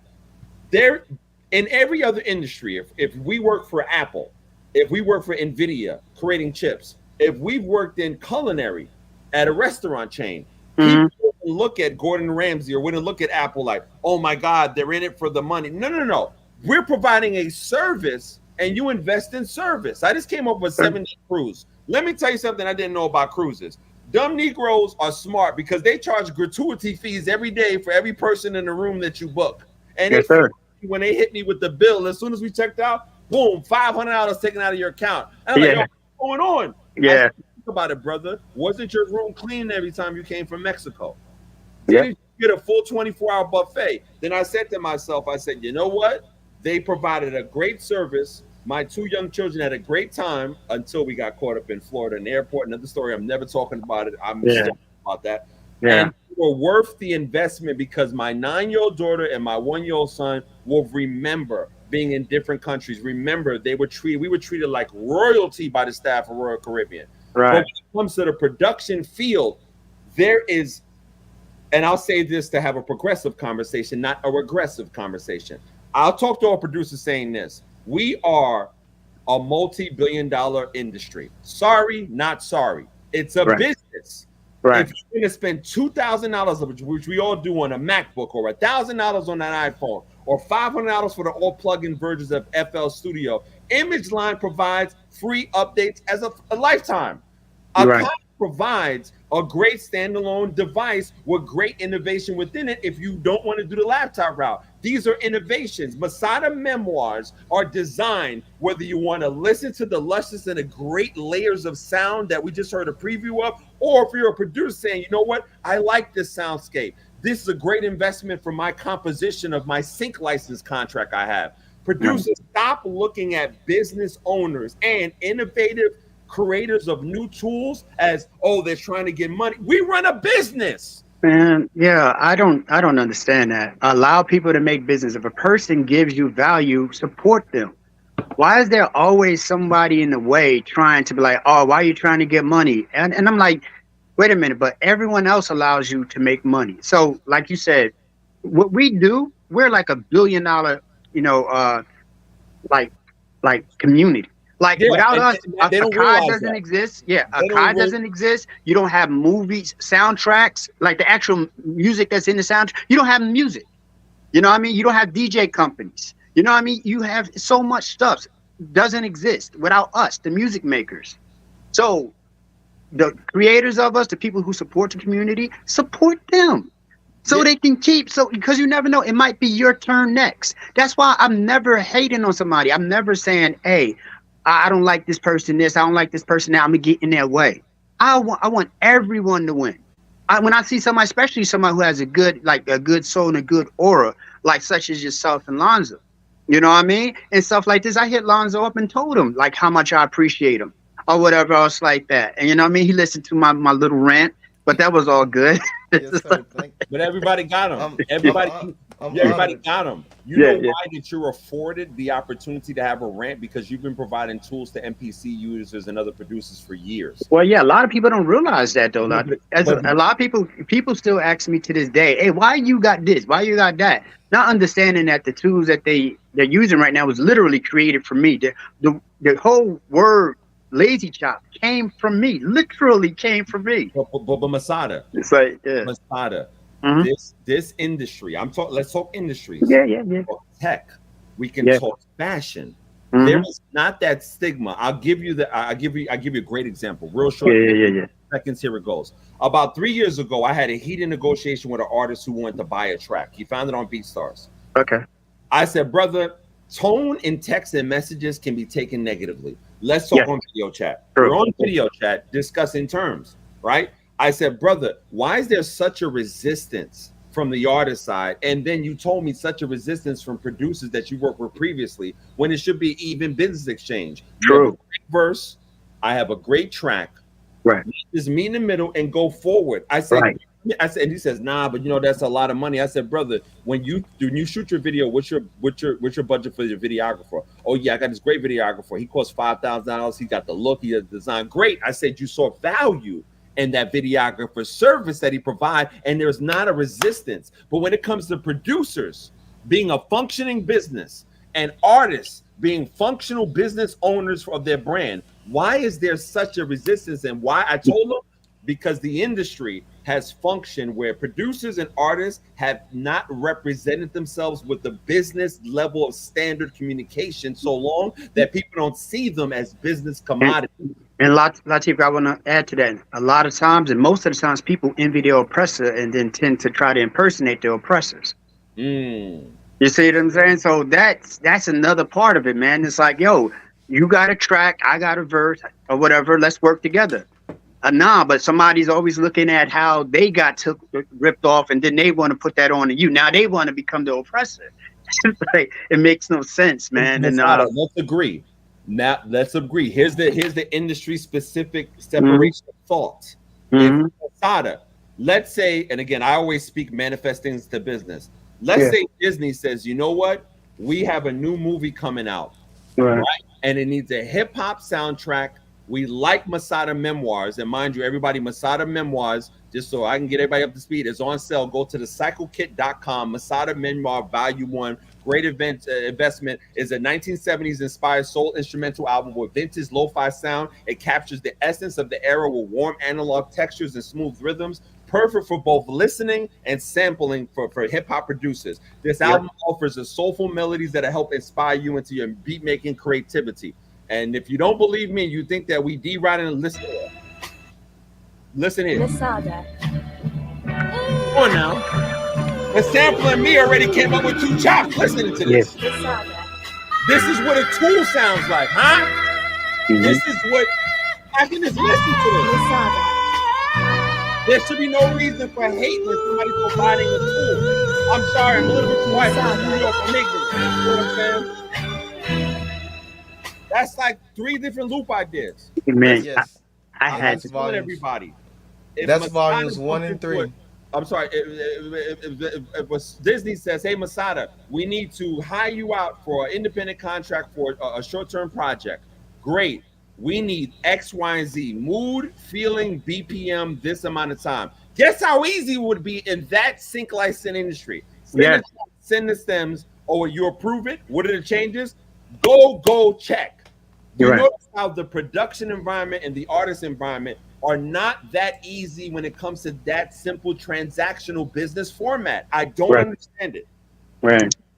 Volumes 1, 2, and 3. And don't forget, it's not just volume 1. It's volume 1, 2, and 3. And I've already started chopping volume 1 on the last 2 lives that we just did. I just chopped some songs off of volume 1. So y'all better go ahead and get it before I get to volume 2 and then chop volume 3. And the thing about that, I don't even ask for sample clearance. All I ask is, say if you get a placement with somebody, right? Like you just give my publishing company, you know, credit. Like Out of Sound Music, that's Masada backwards. ASCAP. That's all I ask. I'm not asking, hey, give me some money. I'm not asking for any of that. You know what I mean? Because I understand how it is. Use it, listen to it, chop it up, do whatever you feel like you want to do to it. But if you get a placement when you're making some money, allow me to get my credit. You know what I mean? So it helps me and it helps my kids out when I'm no longer here. That's all I'm asking. Brother, you hit it right there. Yeah. But you just see, that's what I'm, brother. Who is it? We just lost a great hip hop DJ and producer from Houston called Beat King. Yeah. He died of an aneurysm or something like that. Yeah. And he said before he passed away, I want my music to be played in clubs forever so my kids can eat. Yeah. See, if for people in the production environment, especially us parents, if we realize that, hey, if I'm working hard creating these sequences or I'm working hard creating these tools and I'm creating a resume, basically what I call the producer's pension plan for our kids, why not support that? Yeah. Yeah. Right. Right. Hey, can we go back a little bit? I want to say why it is I don't really put my face out there so much, if that matters a little bit. It does. But go ahead. So let me explain something right now. I am Sight, right, which I have great respect for, and actually we from the same state, not too far away from each other, right? I saw how people did him when he put his family out there. They had personal stuff to say about his family and stuff like this, and that was the whole reason why I knew that before he did that, because I had this conversation with him. Reason why I don't really put my personal business out there in my face and stuff, because everyone knows I travel all around the world. And I remember I was at somewhere, I was like dropping my kid off at school. This was a while ago. And some dude came up to me like, oh, you're Masada, this, that, this. And he was so aggressive. And my kid was there. And it made me feel like, yo, what the heck is going on? I'm like, you know what I mean? I didn't know what his intention was. His whole vibe was off. Mm-hmm. You know what I mean? So I was like, yo, man, like, so let me kind of like put myself in the background more, so I can go where I need to go. I can be with my kids where I want to be with, you know what I mean, wherever I'm going to be, and they're safe, I'm safe. Because sometimes it's amazing. You can have a personal like opinion, and somebody basically make you an enemy because of that, which it shouldn't be. We should all be able to say what's on our mind. You know what I mean? But I just see what they did to I Am Sight and other people. You know what I mean? With these people, like, yo, that was effed up what they did to Sight. And again, you're pulling it out right now. Pause. You're taking it out of me. I've had this conversation in private with Lonza. Yeah. I'll say this, and I want to put this on the record. I don't know I Am Sight. I love the content that he created. I love the rebrand. I forgot what the name is, but I love the rebrand of what he's doing. Legacy Lab. Lab and Legacy. I'm sorry. Lab and Legacy. That man has gone through so many transitions in front of our eyes on videos that he demands the respect. If I Am Sight is watching this, I would say this, brother, you provide value, you love what you do, and you're passionate about what you do. Unfortunately, like Masada pointed out, there is a price to pay for popularity, and unfortunately, the MPC community is, I think, one of, not the MPC as in the Kai, not Andy Mack, not the Kai staff members, but unfortunately, there's this subsector of MPC users that are in my age range. I'm about to be 48 September 8th, and I'm not ashamed. Mm-hmm. I don't give a damn. Mm-hmm. I'm still lit. You feel me? You know, moving forward. Yeah. A lot of subsectors of people who are so ashamed that they didn't put forth their ideas, that their job every day in these MPC Facebook groups is to sow discord and disservice. So I Am Sight. You are valued. You have a presence. Don't let nobody bully you out of your God-given calling to provide value to producers. I understand the family thing is hard because I grew up in popularity a lot in New York City, and we're used to aggressive things, and we like to fight in layman's terms in real life. We like aggression and confrontation. You don't have to be like me, but I just know that it is. You have to make the best decision for you and your children. I'll say that. Yeah, First. and I want Secondly, to right. no, I'm sorry. Robert, I'll close by saying this. I am sorry. Nobody deserves to be bullied the way that you do, but you have to understand that your power in helping people is so much so that the people who don't believe in themselves are going to try to shut you down. That's the last thing I'll say. Yeah, and I also want to go into So 100. So Yeah. 100 is an amazing person. And I look at how people started coming out against him. I'm like, wait, how can you have a problem against against So 100? He's a beautiful soul. Like, he's just a beautiful person. And I was like, yeah, look, let me just give service, give value to people, but I don't have to be all out there. You seeing me here and there and whatever. And that's the reason why I am the way I am. And it's not because I'm trying to do anything wrong or whatever. It's just that I kind of value my privacy. And be honest with you guys, I'm always somewhere. Y'all saw, I don't know if y'all been following my little blogs and stuff. Sometimes I'll just be somewhere. You'll catch me in an airport somewhere in Doha or whatever else like that. And it feels good. No one knows who I am. Well, that's how I kind of like to keep it. You know what I mean? There's nothing wrong with it. I'll tell you a quick story. I was in a cruise and I was in the dining room. I don't know if you guys ever been in a cruise before. You probably have. This is my first cruise. And on TikTok, I'm known for political posts. And it got awkward on a cruise. And I told your boy, I said, you can disagree with my opinion, but remember that over international waters, that's a federal charge. I said, brother, if you don't agree with my postings on another platform, that's cool. But what you're not going to do is A, B, and C. And again, but I'm willing to exchange that price of privacy because of how I mentally and my kids like UFC. That's another conversation. They'd be ready for it. But the point is this: it sucks. It has to be this way, Masada. But it's the price of when you create something of so much value that people don't want to see you win. And don't let me get to the deep conversation with my HBCU alumni brain on why people don't want to see people of color in tech succeed beyond a particular point. But that's a conversation entirely. So it's a double-edged sword for me because while I like my privacy, a lot of people don't realize my contributions to MPC. I used to joke with people at Akai. I said I'm the black Roger Lynn, right? Because of all of the stuff I put inside of MPC and stuff like this. And I was saying this even to Lonzo. It's like, a lot of people don't realize my contribution to the whole MPC line. It's like, I actually literally like input a lot of the stuff that people use, even the whole expansions. Akai came up with the whole expansion situation, right? I was the first one to crack it.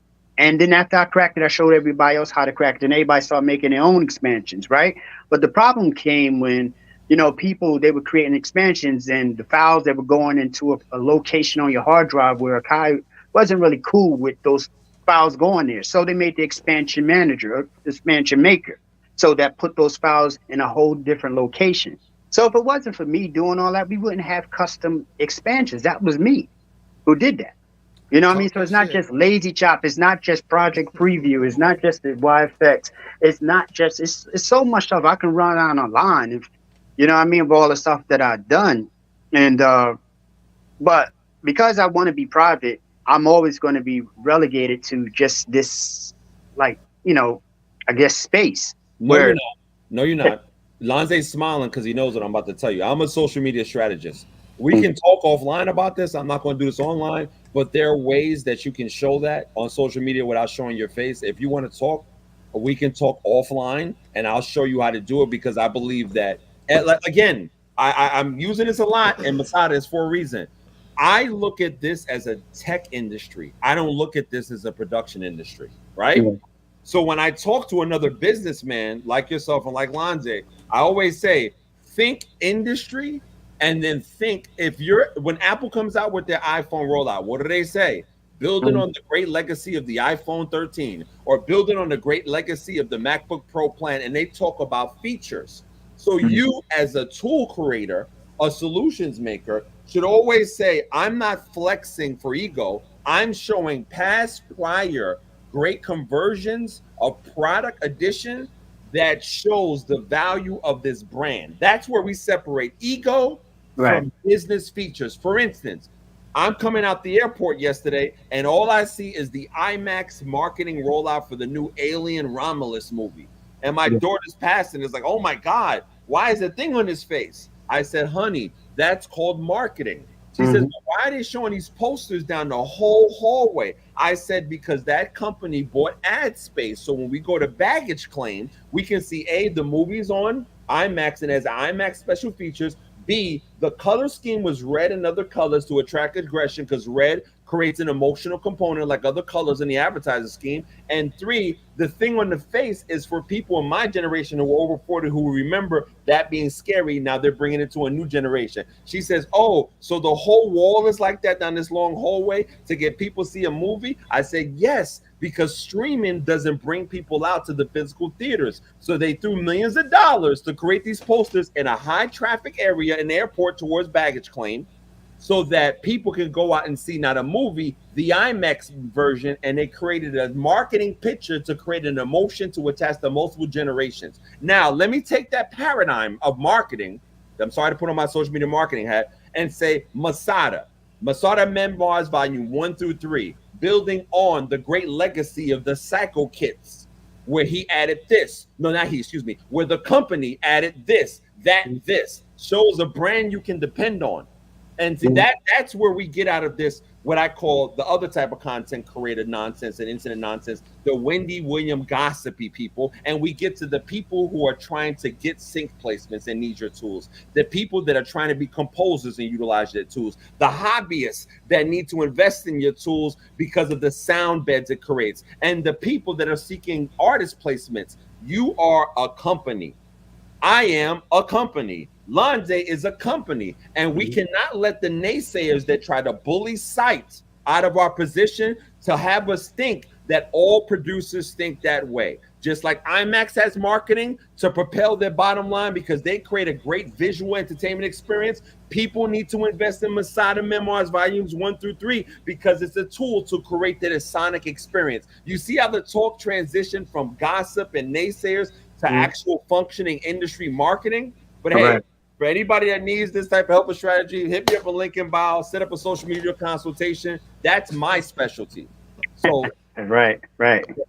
but I really thank you for really opening up because you didn't have to say what you have to say. But I really want to encourage you, Masada, to understand your value on a different industry level in the marketplace. Akai is a booming tech company with a long history of creating tools. Am I correct, Masada? Yes, sir. And you are a tool creator for many years. Am I correct, Masada? Yes, sir. And you have added innovations to help producers around the world. Am I correct, Masada? Yes, sir. So in my New York tone, fuck out of here with limited thinking. Know who the fuck you are and fuck the naysayers. I'm sorry, Lonza, because I get mad and I'm mad at how they did site. I will not have that shit for Masada. And for anybody that think I'm glazing, pull up in my live. I bet you won't go on camera and say it to my face. It's all good. It's all good. Nah, it's like, yeah, man. I just want to create things that that help people. I mean, it's like as musicians, we have a special place in people's lives. I think like there's a hierarchy of things, like kind of like insect kingdoms, like ants and bees and blah blah blah. You know what I mean? Musicians, we are kind of like in a position, like kind of somewhere around like the Pope and everything. We help people migrate through life. You know what I mean? We give people peace. We give people like the ability to move on and transition through good and bad times. We artists have a unique and special purpose on this planet. You know what I mean? So it is my job, as a creator, to help people maintain this reality. You understand what I'm saying? And so I take that very seriously. And so that's why you don't see me going out here and involving myself in a whole bunch of nonsense and everything, because my purpose is just to help. That's all I care about. I just want to be here to help guys. And if my tools aren't for you, that's fine. You know what I mean? Like everybody don't like macaroni and cheese. It's fine. Yeah, You know what I mean? that's a good analogy. That's a Yeah. good analogy, fam. That's a good Yeah. analogy. That's a good Again, analogy. well, before you go into the next round, we want to be respectful of Mr. Masada's time. But I want to say before we go any further, thank you for popping up on the channel. Thank you for coming to the live and talking to the people, because for a long time, I've been wanting people to know who you are, and not just what you look like, but just to know, you know, what you've accomplished in this business and what you brought to the forefront and to the table. Because like you said, people don't know those things, and they talk crazy in the comments saying, well, how did he get the freaking the beta before everybody else, and don't even know who you are. So I'm honored to have the opportunity to at least preview on this channel to show people who you are and let the world know that is what you do. And Well, I got respect. I got respect for you, Lonzo, and my man. You know what I mean? Khalif. It's like he asked me in the past, and honestly, I felt in the past I kind of blew him off, but that wasn't intentional. It's just that I understood. I'm kind of an introvert. Nah, brother, I understand. Trust me, I was sitting at a table with my daughter when she was eating pasta, and some angry political dude. Yeah, that's crazy. Came to my table from a TikTok. That's and crazy. I looked at him in his face and I said, brother, we are on a cruise. If you're angry, find a girlfriend. She's on deck 5. Like, then he got mad. And then I said to myself that interaction, I said, Khalif, this is the price you pay for what you want. Is this what you want? And then I said to myself, okay, what is my purpose on social media as of today? Yeah. And then I said, okay, I posted a ton of videos, but do people know that you're a social media strategist that works with brands and does consultations? Not that much. So guess what I have to do? I have to rebrand and provide my value in the area of my passion versus being Mr. Funny Guy on TikTok, because I want to attract what I put out. Because like you said, Masada, people don't understand the power of music.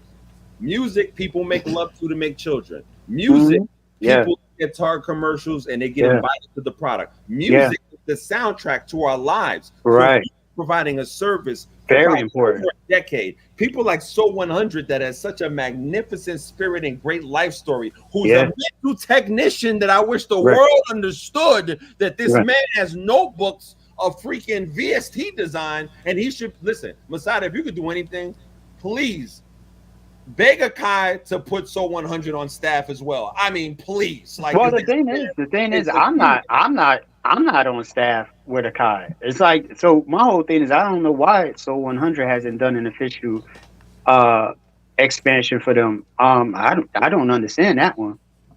Yeah, that's crazy.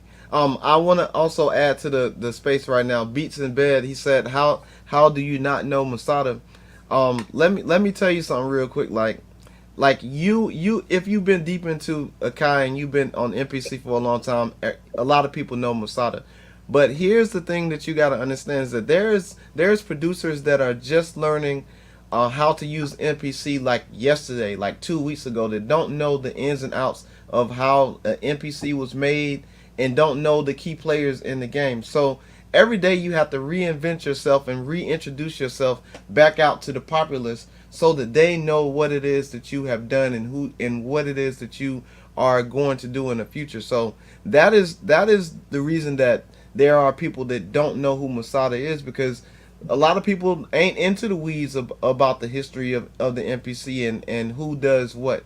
So again, if you take nothing from this stream, from what has happened today, I want you to know that even if you think you've done enough, and I'm a prime example, if you think that you've done enough in the industry, I have over 20 years of experience in this music industry and beat making and production and engineering. Even if you think you've done enough, you still may have to reinvent yourself every day. Let me go ahead. I want to add something like that. It's not about like some people, like, we all live in one world, but individually we all live in individual worlds. And there's different rules for all of us You know what I mean? Different plays, different mathematics, different formulas for all of us, Oh, now or you whatever, talking man. about language. When you said mathematics, we can talk Yeah, about fine. You talking about language. Continue, yeah, brother. yeah. It's like, so, like, man, what works for me might not work for you, and like, sometimes, man, some people get an easy path through life, but then others get a hard path through life because those people were made to shine in that. You know what I mean? And me, I'm just one of those people where it seems like the Most High or the ancestors or whatever don't like to give me the exact easy way. They like to make things a little bit more difficult because I think they know that I get through it. I tend to, when things get hard, I tend to even become better or whatever. So I don't know. I don't know why that is, but it is what it is. It's my calling, and I accept it. It's my task. I'm not a victim or whatever. Again, I'm just going to stay here making things, making tools for my followers, for people who rock with me. I rock with them. I love them. I appreciate y'all. And it's Thank like, you. it's just like, look, man, it's like, especially being a black man, I want to make sure that we have a good representation of positive individuals out here doing positive things. And not that that's just exclusively to black people. I'm just saying. And I just want to be the best I can be. I just want to give the best I can give. And And you've I been just, doing it, and you're gonna, yeah, bro. yeah, You've yeah. been doing it. Listen, look Mm. at the comments. Beats in bed. Matter of fact, Beats in bed. If that's the same dude that did that expansive video, you're fire. I like your channel. He says, I understand completely. Just showing my age. Mashada is talking spiritual talk. That's right. He says, my man been putting in pain for Akai for years, creating tools. He says, how do you not know Masada? And that's what I'm saying. A lot of times, it's like, you know how they always say the artist is never appreciated till the artist is gone, Oh right? yeah, And you yeah. know how That, to say that the inventors or something don't get the props until they're gone. I'm going yeah, to give you your flowers while you're here. Thank you for the cycle kit. Thank you for showing sound designers and yeah. innovative tech creators at a different level where we only have to see your fingers and not your face. Pause, all pre-pause. I'm from New York. That sounded crazy. You know what I'm saying? We all have. Yeah, Khalif, I'm from New York too, right? I didn't. So Yeah, pardon, yeah, pardon. yeah. I'm from New York too, and And plus, for everybody I, watching this, these yeah, are the two sides of the personalities in New York. Masada is chill. He knows his stuff. He's chill. I'm the loudmouth at the bodega with a hero in my hand, starting an argument in the it's morning. all good. It's all I'm good. that dude. You feel what It's I'm all saying? good. But I want to tell you, Masada, right now, please keep on innovating. Because why? That is the death of an industry when the innovators don't innovate. And hear what I'm saying clearly. There are ideas in your head right now, Masada, or ideas you have written down that you haven't executed yet, and you know you can. Masada, the time is now for you to understand that you are appreciated more than hip hop producers. You are appreciated by some composer somewhere who bumped into a video clip on an Instagram reel or TikTok or whatever like that. You know what I'm saying? Mhm. Please keep on creating the tools. Your tools are your legacy, and nobody can take that from you. That's Yeah, what I say to you. right, right. And it was like, just to add to what you're saying, it's like everyone, guys. I'm not gonna go into. I'm trying my best because I like to remain humble, so I don't want to seem like I'm bragging. But the amount of famous producers who hit me up and know who I am, it blows my mind. And I'm like, the greatest of the great hit me up, and they like, oh, I know who you are. Like, what? And they like, they'll use my stuff. And I'm like, wow. So what you're saying, I'm just saying that to go with what you're saying, you're right. You know what I mean? And yeah, people know, whether you don't feel it or not, but people know. Also, I wanted to add one more thing too. The repository was the first kit of its time. It was of its kind for MPC. Before the repository, Akai didn't really have any instruments. The MPC didn't have any instruments. I was the first to make instruments like that for the MPC, so to speak, the expansion. It was like 30 gigs. Yeah. Nothing existed at that time. That was the first. I did that. I had to code my own installer and whatever else like that. The purpose of that was, so I wanted the MPC to not just be about one shots and hip hop or whatever. I wanted to attract sound designers or whatever else. I wanted people to know, hey, you can have good VST quality sounds in MPC. And I achieved that. The reason why the sounds were so big, because at the time I was planning on putting this streaming in, And so that's why the kit was so big. So a lot of people complain, oh, the repository sounds are so big because it was originally supposed to be streamed off your disc, but it never happened in time. You see, we just now getting disc streaming now for 3.0 or whatever else like that. But yeah, so it was like I've always been about pushing the MPC further. And there's some other things coming in 3.0 that I got something in there for sound designers that I'm not allowed to say. Don't say it.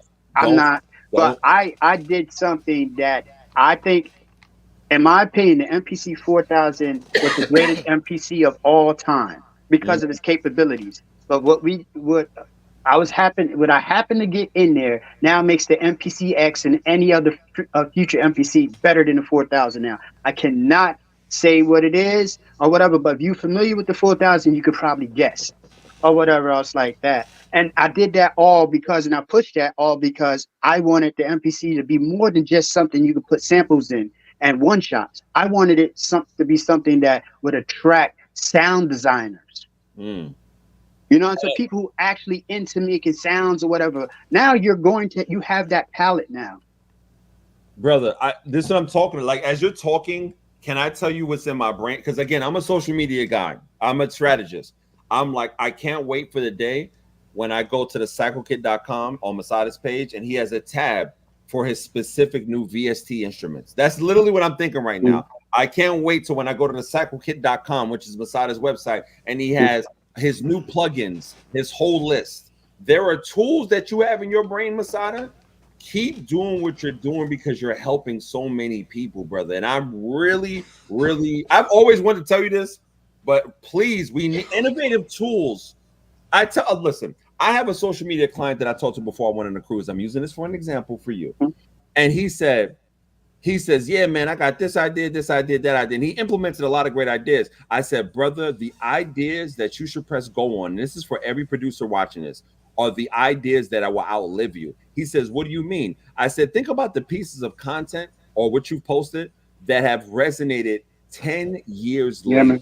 Yeah, man. It's all about this, right? It's all about what you do. Yes, and that outlives you. That's what says you here. Like the rest, a lot of us won't be recognized that we have ever existed. It's about your contributions. I agree. You know what I mean? It's about your contributions. Those live on past you. That's where you get your immature. You can't even talk. Immortality. Immortality. Thank you. That's where you get that from. Yeah. So I agree. Remember the scene in Troy? With Brad Pitt when the kids? Yeah. Are you afraid of the giant? He says that's right. Is why you'll never be remembered. That's right. And that's what I'm saying. So the tool, the repository, I can only imagine the hits that people are listening to and they don't even or the cartoons that they watch. Listen, I have a 1-year-old son. Do you understand the sonics that I hear from Gracie's Corner? The sonics that I hear from all of these channels? That's producers need to start focusing on what tools can I add to the greater dynamic of the planet versus having stupid gear arguments. They are useless, they are unproductive, and they don't convert sales. And better yet, when your kids look at you and say, Daddy, what did you do when you were younger? What do you have to look forward to? If you're not posting out everybody's been given a certain set of gifts from God, whatever you believe in, the universe, whatever you want to say. If you're not going to water the plants, then those gifts are going to die in your generation, and your next generation is going to have to figure out what you didn't create. True. I mean, we had it better than we've ever had it. I mean, geez, we live in a great time in terms of gear and capabilities, man. I mean, the stuff almost seems like sorcery nowadays. Stems, like it's like we have stems. I would have killed for that back in the day. Like, sheesh, man. So I see a lot of people complain, and I'm like, I don't get it. I don't. This is how you get it. Complainers are people who are not working hard in their craft. That's it. Every time I get annoyed by NPC toxicity, I say to myself, I hope that brother or sister really goes under their machine and learns their craft so much that they don't have time to complain. Last example. I have it was a famous blues man in New York by the name of Sam Taylor. He's my homeboy's grandfather, my mentor, and he's in the Blues Hall of Fame in Long Island, New York, right? And Sam Taylor would tell me, brother, I said, how you so good at the guitar, Mr. Taylor? He's like, man, I sleep on my guitar, My guitar is a part of me, and I master my instrument. Right. If MPC producers understood what's under the hood just now before 3.0 releases, and they master those tools, there is no time for what, Masada? Complaining. There's no time for what, Right. Masada? Troll posts. Real masters of their craft will complain forever. They'll watch this video. Masada's of this, Masada's of that. But my response to all those people who might hate on Masada is, have you created innovative tools? And if they say no, why aren't you adding your spirit to the world? Khalif, can I tell you something? I have a friend of mine's, right? Named Raymond Earl. He's from a group called Instant Funk. You probably heard of the song. I got my mind made up. Come on, you can get it, girl, anytime. Well, they made that song. It went gold or whatever. He played on all of those songs from Philadelphia International with Gamble and Huff and everything. You look him up. His credits are crazy. Got crazy platinum gold album. Okay, he told me.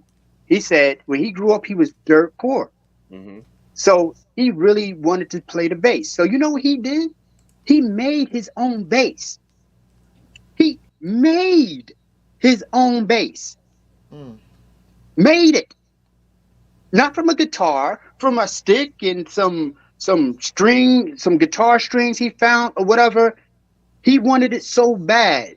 He created it and taught himself how to play the bass. Wow. That's impressive. How many producers want their success so bad that you're willing to say, you know what? I need to go on a social media diet from commenting and let me master my MPC instrument. I don't care if you got the MPC Studio. You can create life-changing money in your life if you sat next to the MPC Studio and just had a blast and enjoyed it. That's it. These are tools. I'm sorry, I go on and on, Masada. I just thank you for joining the stream. I'm not gonna lie, I love what you're sharing. Real quick, let me go through the comments. I don't want to disrespect nobody. In the comments. As you hear, Beats and Ben says, dude, you ain't lying. 3.0 made me appreciate 2.0. DJ Luke B says, shout out to Wine Dance Long Island. You know the vibes up in here. You feel me? DJ Norman says, I have MPC one. What's the best way for contacting more for synth? I think BeatsbyLonza says synth expansions and plugins.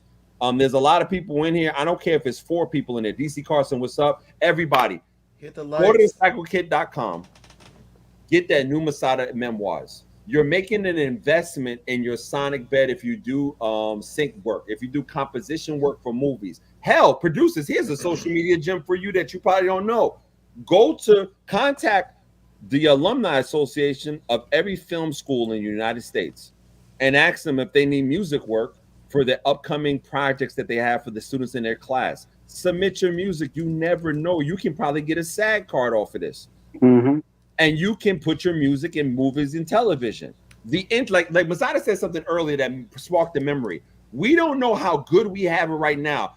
Being 47 years old, you know how hard it was. Again, we're not going to get into that. You know how hard it was conversation. But back in the days, to buy a beat machine, to have a beat machine, to maintain floppy disks, to make sure that they're in an environment that won't mess up the data of a floppy disk.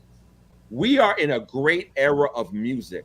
The MPC Key 37, great investment. MPC Key 61, great investment. Hell, buy an old MPCX. I had the MPCX. Great investment. Start with what you have. And if, like Masada said, if you really are passionate about production, whether you want to be a sound designer, a producer, a composer, start with what you have. Exactly. Start with what you have, man. Just start. I remember when I first really got into this whole production game, and I wanted a sampler so bad, bro.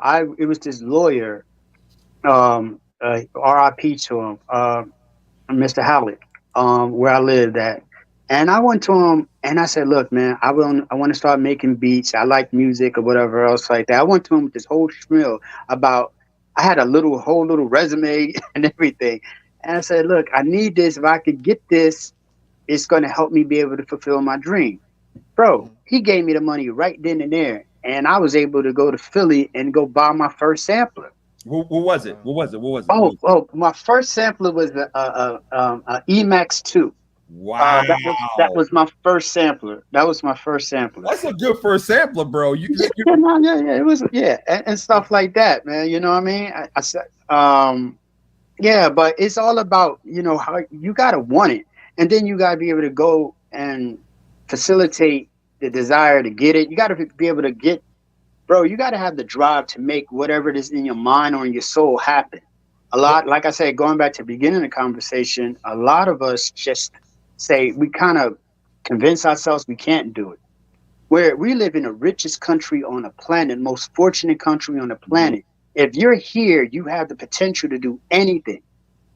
Anything. There's like people in other countries who wish they could do what we could do. You know what I mean? And it's like, you don't believe him, look up documentaries on Brazilian music and the Brazilian surge of DJs and producers in Brazil. Look up the documentary of countries where having your own independent opinion, like Cuba or places in China, where they're having pirated music stations and making new revolutions. People don't understand, and Masada, you can attest to this. I don't know what age you are. I'm old as hell, but I remember when hip hop was only played on Friday. Remember that? Yeah, I remember that. I'm 50 years old. Oh, so you know how it was back in the days when we barely got to listen to hip hop. But hip hop came from the struggles in the Bronx, pushing through to create something anew. Pressure builds diamonds. And that's what every producer watching this, it's inspiring for me to get an opportunity to talk to somebody whose tools I respect so much. Every producer, make the decision now as you're watching this. You heard what Masada said, you heard what Lonza said, you heard what I said. When this live ends, ask yourself, how bad do you want it? Yeah, man. And how bad do you want it? Write the plan down. Look at what Masada says. And make a business presentation for yourself and say, for the next 24 months, here is my focus and I know my targeted goals. Right, because you have nothing else to fear. I mean, look, man, we all gonna die. It's about what you do between the day you're born and the day you die. It's all of that. It's like fucking move. Like that's what you do, bro. Like if you fell, you fell. But you were fortunate because you were born in the United States of America. Bro, I go everywhere around the world so I can talk what I talk and I know what I know. You know, we have I've run into so many people who have all this talent, but because of the limitations of their governments or wherever they're from, they can't do. Now, these people are far more talented, far more capable, but they don't have the opportunities that we have, in the United States. Especially with the internet. There's certain countries that ban the internet. And that's what I'm saying. If you're really a producer, look what Lonza did in the course of 4 months. He just released beat tape after beat tape after beat tape after beat tape. And I'm a believer in the universe. If you put out energy and you put out your dream, you attract opportunity. Yeah, man, just fucking do. Just excuse me for cursing, but like my mouth, brother. You think I'm gonna wear? You heard my mouth earlier. Man, it's like, yo, we always people just got to do. Like, you just make up your mind and just do it. Just go. And sometimes, even if you don't have a plan, just every day wake up and move an inch closer to what it is you envision yourself doing. Like, it's all about movement. A man does not eat without work. You have to make it deeper. I said this to Lonza offline because I'm more ratchet when I'm not on live. I said this. I said, because I got annoyed at all this toxicity in NPC groups, and I said, if people treated dating, their production life, like they treated dating, they get more far. Because what is required to holler at somebody that you think that's attractive? You got to put effort, right? You got to approach that person.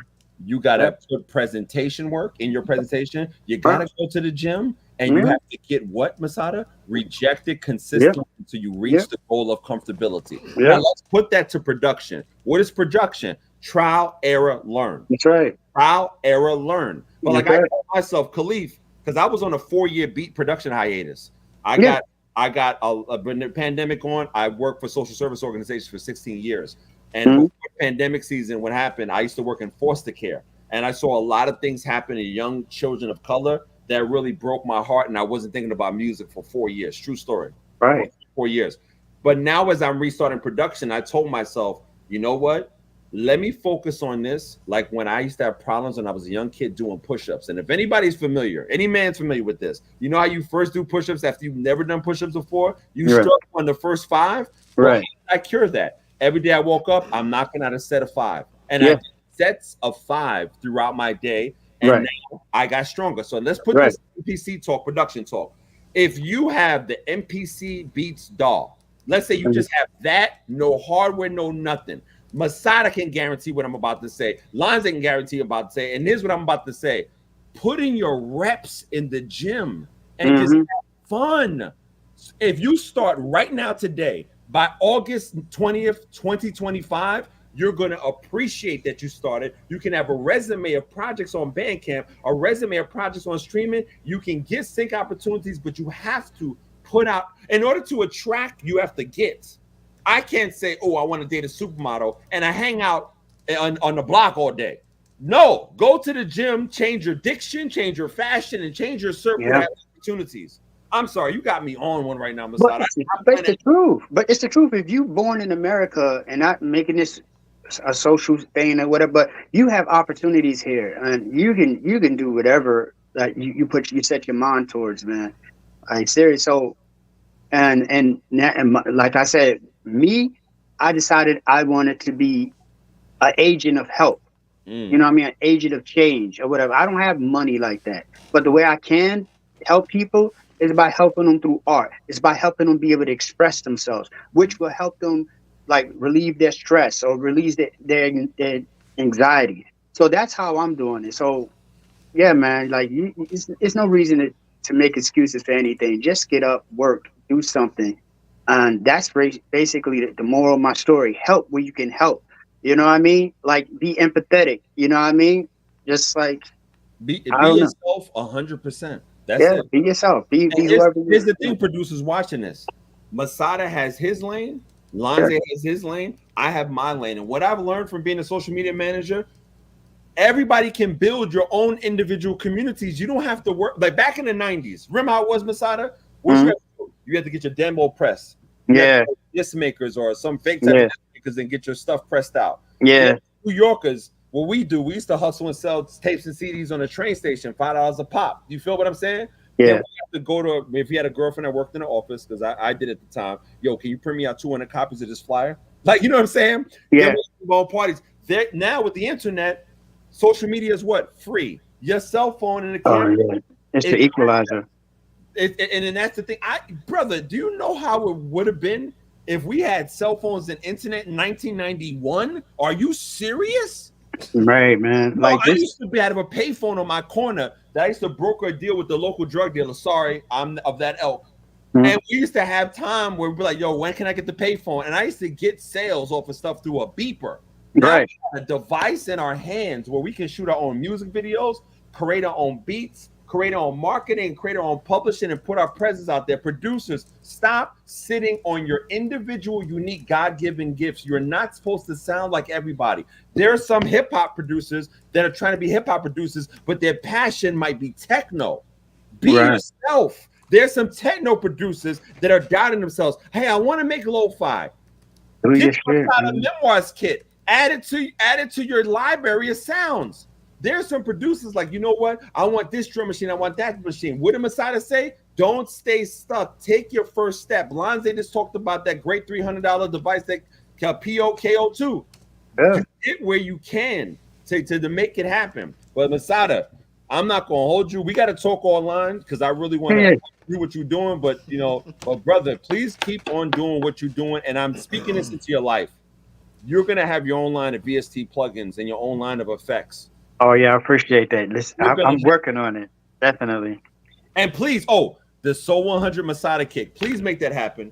Me and Soul been talking about that. But I think it's been me. Okay, I'm gonna be honest with you. It's like I got caught up working. When I talked to him, I was doing Cycle Kit 7, and then after Cycle Kit 7, I think I needed a break. So I went traveling around doing all that other stuff. And then I got back, and then I went back out the country. Then I did memoirs and stuff. Then, because I did memoirs out of the country. Then I came back and stuff like this. And then I seen a post saying, hey, we need a Masada and Soul 100 kit. And I was like, you know what? Yeah. And it's nothing. It's nothing. I just need to do that. I was trying to hold off until MPC 3.0. because there's some things in 3.0 that I know that So 100 could take advantage of that's not available to y'all, but there's no reason why we gotta hold off or whatever. I can just reach out to him and give him what it is I got, and he'll do what he got. We put it together. Yeah, definitely, man. Because I want people to understand the genius. Like, listen, I grew up reading comic books, and my favorite comic book characters were like with the guy Microchip that worked with the Punisher that created his gadgets. You know what I'm saying? Like Batman's gadgets. That's how I look at people like you and Soul 100. Y'all create tools so that we can make it happen musically, because music is an ocean, and it's all of our individual jobs to pour into the world ocean with our unique sound. Right. It's like Soul 100. I love him because Soul 100 had put out a public post showing everybody that the repository is what inspired him to do what he does. You know what I mean? He wrote down all the parameters and all this other stuff, and basically he used that to basically build who he was. What it is I did that for is to show people, hey, you can do more than just make beats in an MPC. So 100 took it and exactly what it is, I intended it to be. Man, that was beautiful. And then not only did he didn't keep it to himself. He put out a social media post on various platforms showing everybody, hey, I got this from Masada. Oh, yeah, shout out to my man. that shit was beautiful as hell. I was like, holy, like that was beautiful. I almost shed a tear, man. And he's a mad scientist with it too. He's an awesome dude, man. He is. But then that's why I said when I saw people beefing with him, what? People, listen. Problem with him? Brother, if people beef with Steve Jobs and Steve Wozniak, we wouldn't. And if they gave up, we wouldn't have Apple. If it wasn't Wozniak in that garage, and Steve was the marketer, Wozniak was the brains. That's what I'm saying. I am sight. Come out of the woodwork and be yourself. We need you in more than hip hop production and other forms of production. Masada, I miss sight. I miss sight, man. Another person who I found out who's kind of from our area and I didn't know that, Khalif, is MG the Future. Oh, for real? Yeah. So I thought he was from Detroit. No, MG Future was born in our area. I ain't gonna tell exactly, but he was born in my home city and stuff. So him, me, and Sight are all from the same area, which is crazy. Hold up, Sight is from New York originally? Well, no, I'm saying the Tri-State. Me, Sight, and MG are all from the same area within 30 miles of each other, 20 miles or whatever else. Like, I'm born and raised Crown Heights, Bed-Stuy, Brooklyn. You know the vibes. Like I was born in Harlem, New York. So you know what I mean? No wonder, you mysterious. Y'all Harlem dudes is mysterious and classy at all times. That makes a lot of sense. I don't understand none of that stuff. I mean, listen. I was the DJ in my neighborhood and good with girls, and all my friends was like Jack boys. Okay. And I was the cool one. I didn't have to be a thug. Crack hit my neighborhood at 83. Yeah. Turned things around, and everybody needed a DJ. That was me. Everybody needed comic relief. That was me. And everybody needed access to pretty women. That was me. I didn't have to be a thug. So, but again, think about that from a production standpoint. Masada has tools like this. BeatsbyLonza has great beat tapes like this. Every producer watching this, what are your unique set of tools that you can bring that nobody else has done? It is time for innovation. It is not time for duplication or replication. It is time for you guys to bring your unique sound to the platform that you decide. Your time is now. And what did Masada say? Everybody's gonna die. So why are you not putting out your unique self at a time frame? Masada, I got no more else to say. I really thank you, brother, for this. You got me motivated. I got a save round. Thank you again for coming to the live. And also, if you want to check out, I'm still sick, so pardon my voice. If you want to check out and know a little bit about Soul 100, he did my first podcast on the Grind 329 podcast. I did an interview with him for 1 hour. You can learn all about Soul 100, his background, how he came up with the freaking expansions. He gave his his shout out to Masada in that interview. That's the Grind 329 podcast. You can learn about Soul 100. And also, when y'all put this new expansion together, please put a BeatsbyLonza freaking preview in one of your freaking. You better preach, dude. You better pitch it, boy. Put a BeatsbyLonza preview in that. In I one of your don't know. joints. I might put Black Santa Claus. That'll be your preset. Sounds good. I love it. I love it. And then everybody will know from watching this live that's your boy. So I Yeah, I'm about appreciate to call Lonze Black Santa Claus. You dead ass got me looking at him different right now. You do like Black Santa. you. Real Ho, talk. ho, ho. Hey, thank you. listen. I ain't gonna go. Me and Lonzo have another common thing. He knows what I'm talking about. I'm not gonna say it publicly though. Oh yeah. Salute. That's my brother right there. But fellas, thank you, Lonze, for putting on the stream. I gotta get off. Masada, we'll talk later. It's been an Yes, honor sir. to speak to you. Thank you for your positive energy, Masada. Let's talk later this week because I've really got a social media plan that'll work best for you. All the producers watching this right now, if you love Lonze's content, please like and subscribe his stream. Everybody else, please go to thecyclekit.com and invest in tools that will enhance your production. And hey, if you like my content, please hit me up on the Cash App, $KaleafNYC. But I have a family calling. I'm a holla at y'all. Peace, and I'm out. All right, and then I want to say one last thing to You go everybody. for it. I want to say to everybody, like I sincerely love y'all, and I want to say, have a life full of courage. You know what I mean? Don't be afraid to do what it is you're here to do. You only have a limited amount of time. Have courage and do it. You know what I mean? And don't be afraid to help people. I ain't saying put yourself at risk, but like, we all here to help each other. We all here to serve each other. Don't be afraid to do that. All right, that's it. Thank you so much, Masada, Thank man. you. All right, peace. Peace. Thank you, everybody, for being in the stream. Please, everybody, go hit up BeatsbyLonza on Venmo, Cash App. Please like and subscribe to his channel. And thank you, Masada, for joining the conversation by adding great wisdom. Live a life of courage. I'm KaleafNYC. This is BeatsbyLonza. Thank you for inviting me on your live stream, Lonze. Thank you. Hey, shout out to my people that keep coming to all the streams every week. I thank you. I appreciate you. I see you, Normal Norman. I see you in there. Beats in Bed. Thank you. Appreciate you coming through. And man, all the people that was here in the live today, putting comments in here, telling us that we're doing a good job, and motivating us, pushing us to keep going and keep doing what we do. So thank you again. And until next time, we are out of here. Thanks, Beats in Bed. What's up? Normal Norman, what's up? DC Carson, what's up? I'm gonna hit you up. DC Carson, yes, and don't forget our other boy, Civil Days Music. Everybody Days subscribe to Music. this channel. Day's son, Civil Days Music. Check out that gorilla kit that he got out there. That joint is fire. Yo.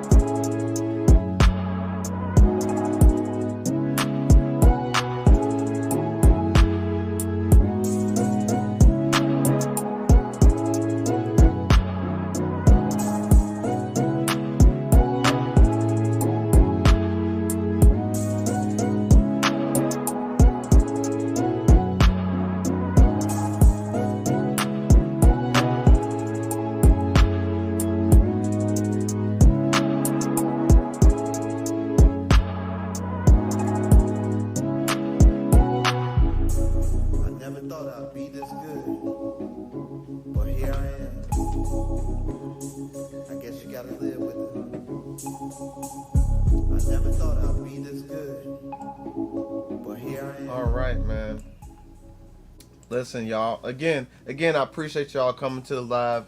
And again, follow me on all social media at BeatsbyLonza. You can Google me. I'm on the first 6-7 pages of Google at BeatsbyLonza. You can find out my work. You can check out my music. You can check out the merch. And with that being said, we are out of here.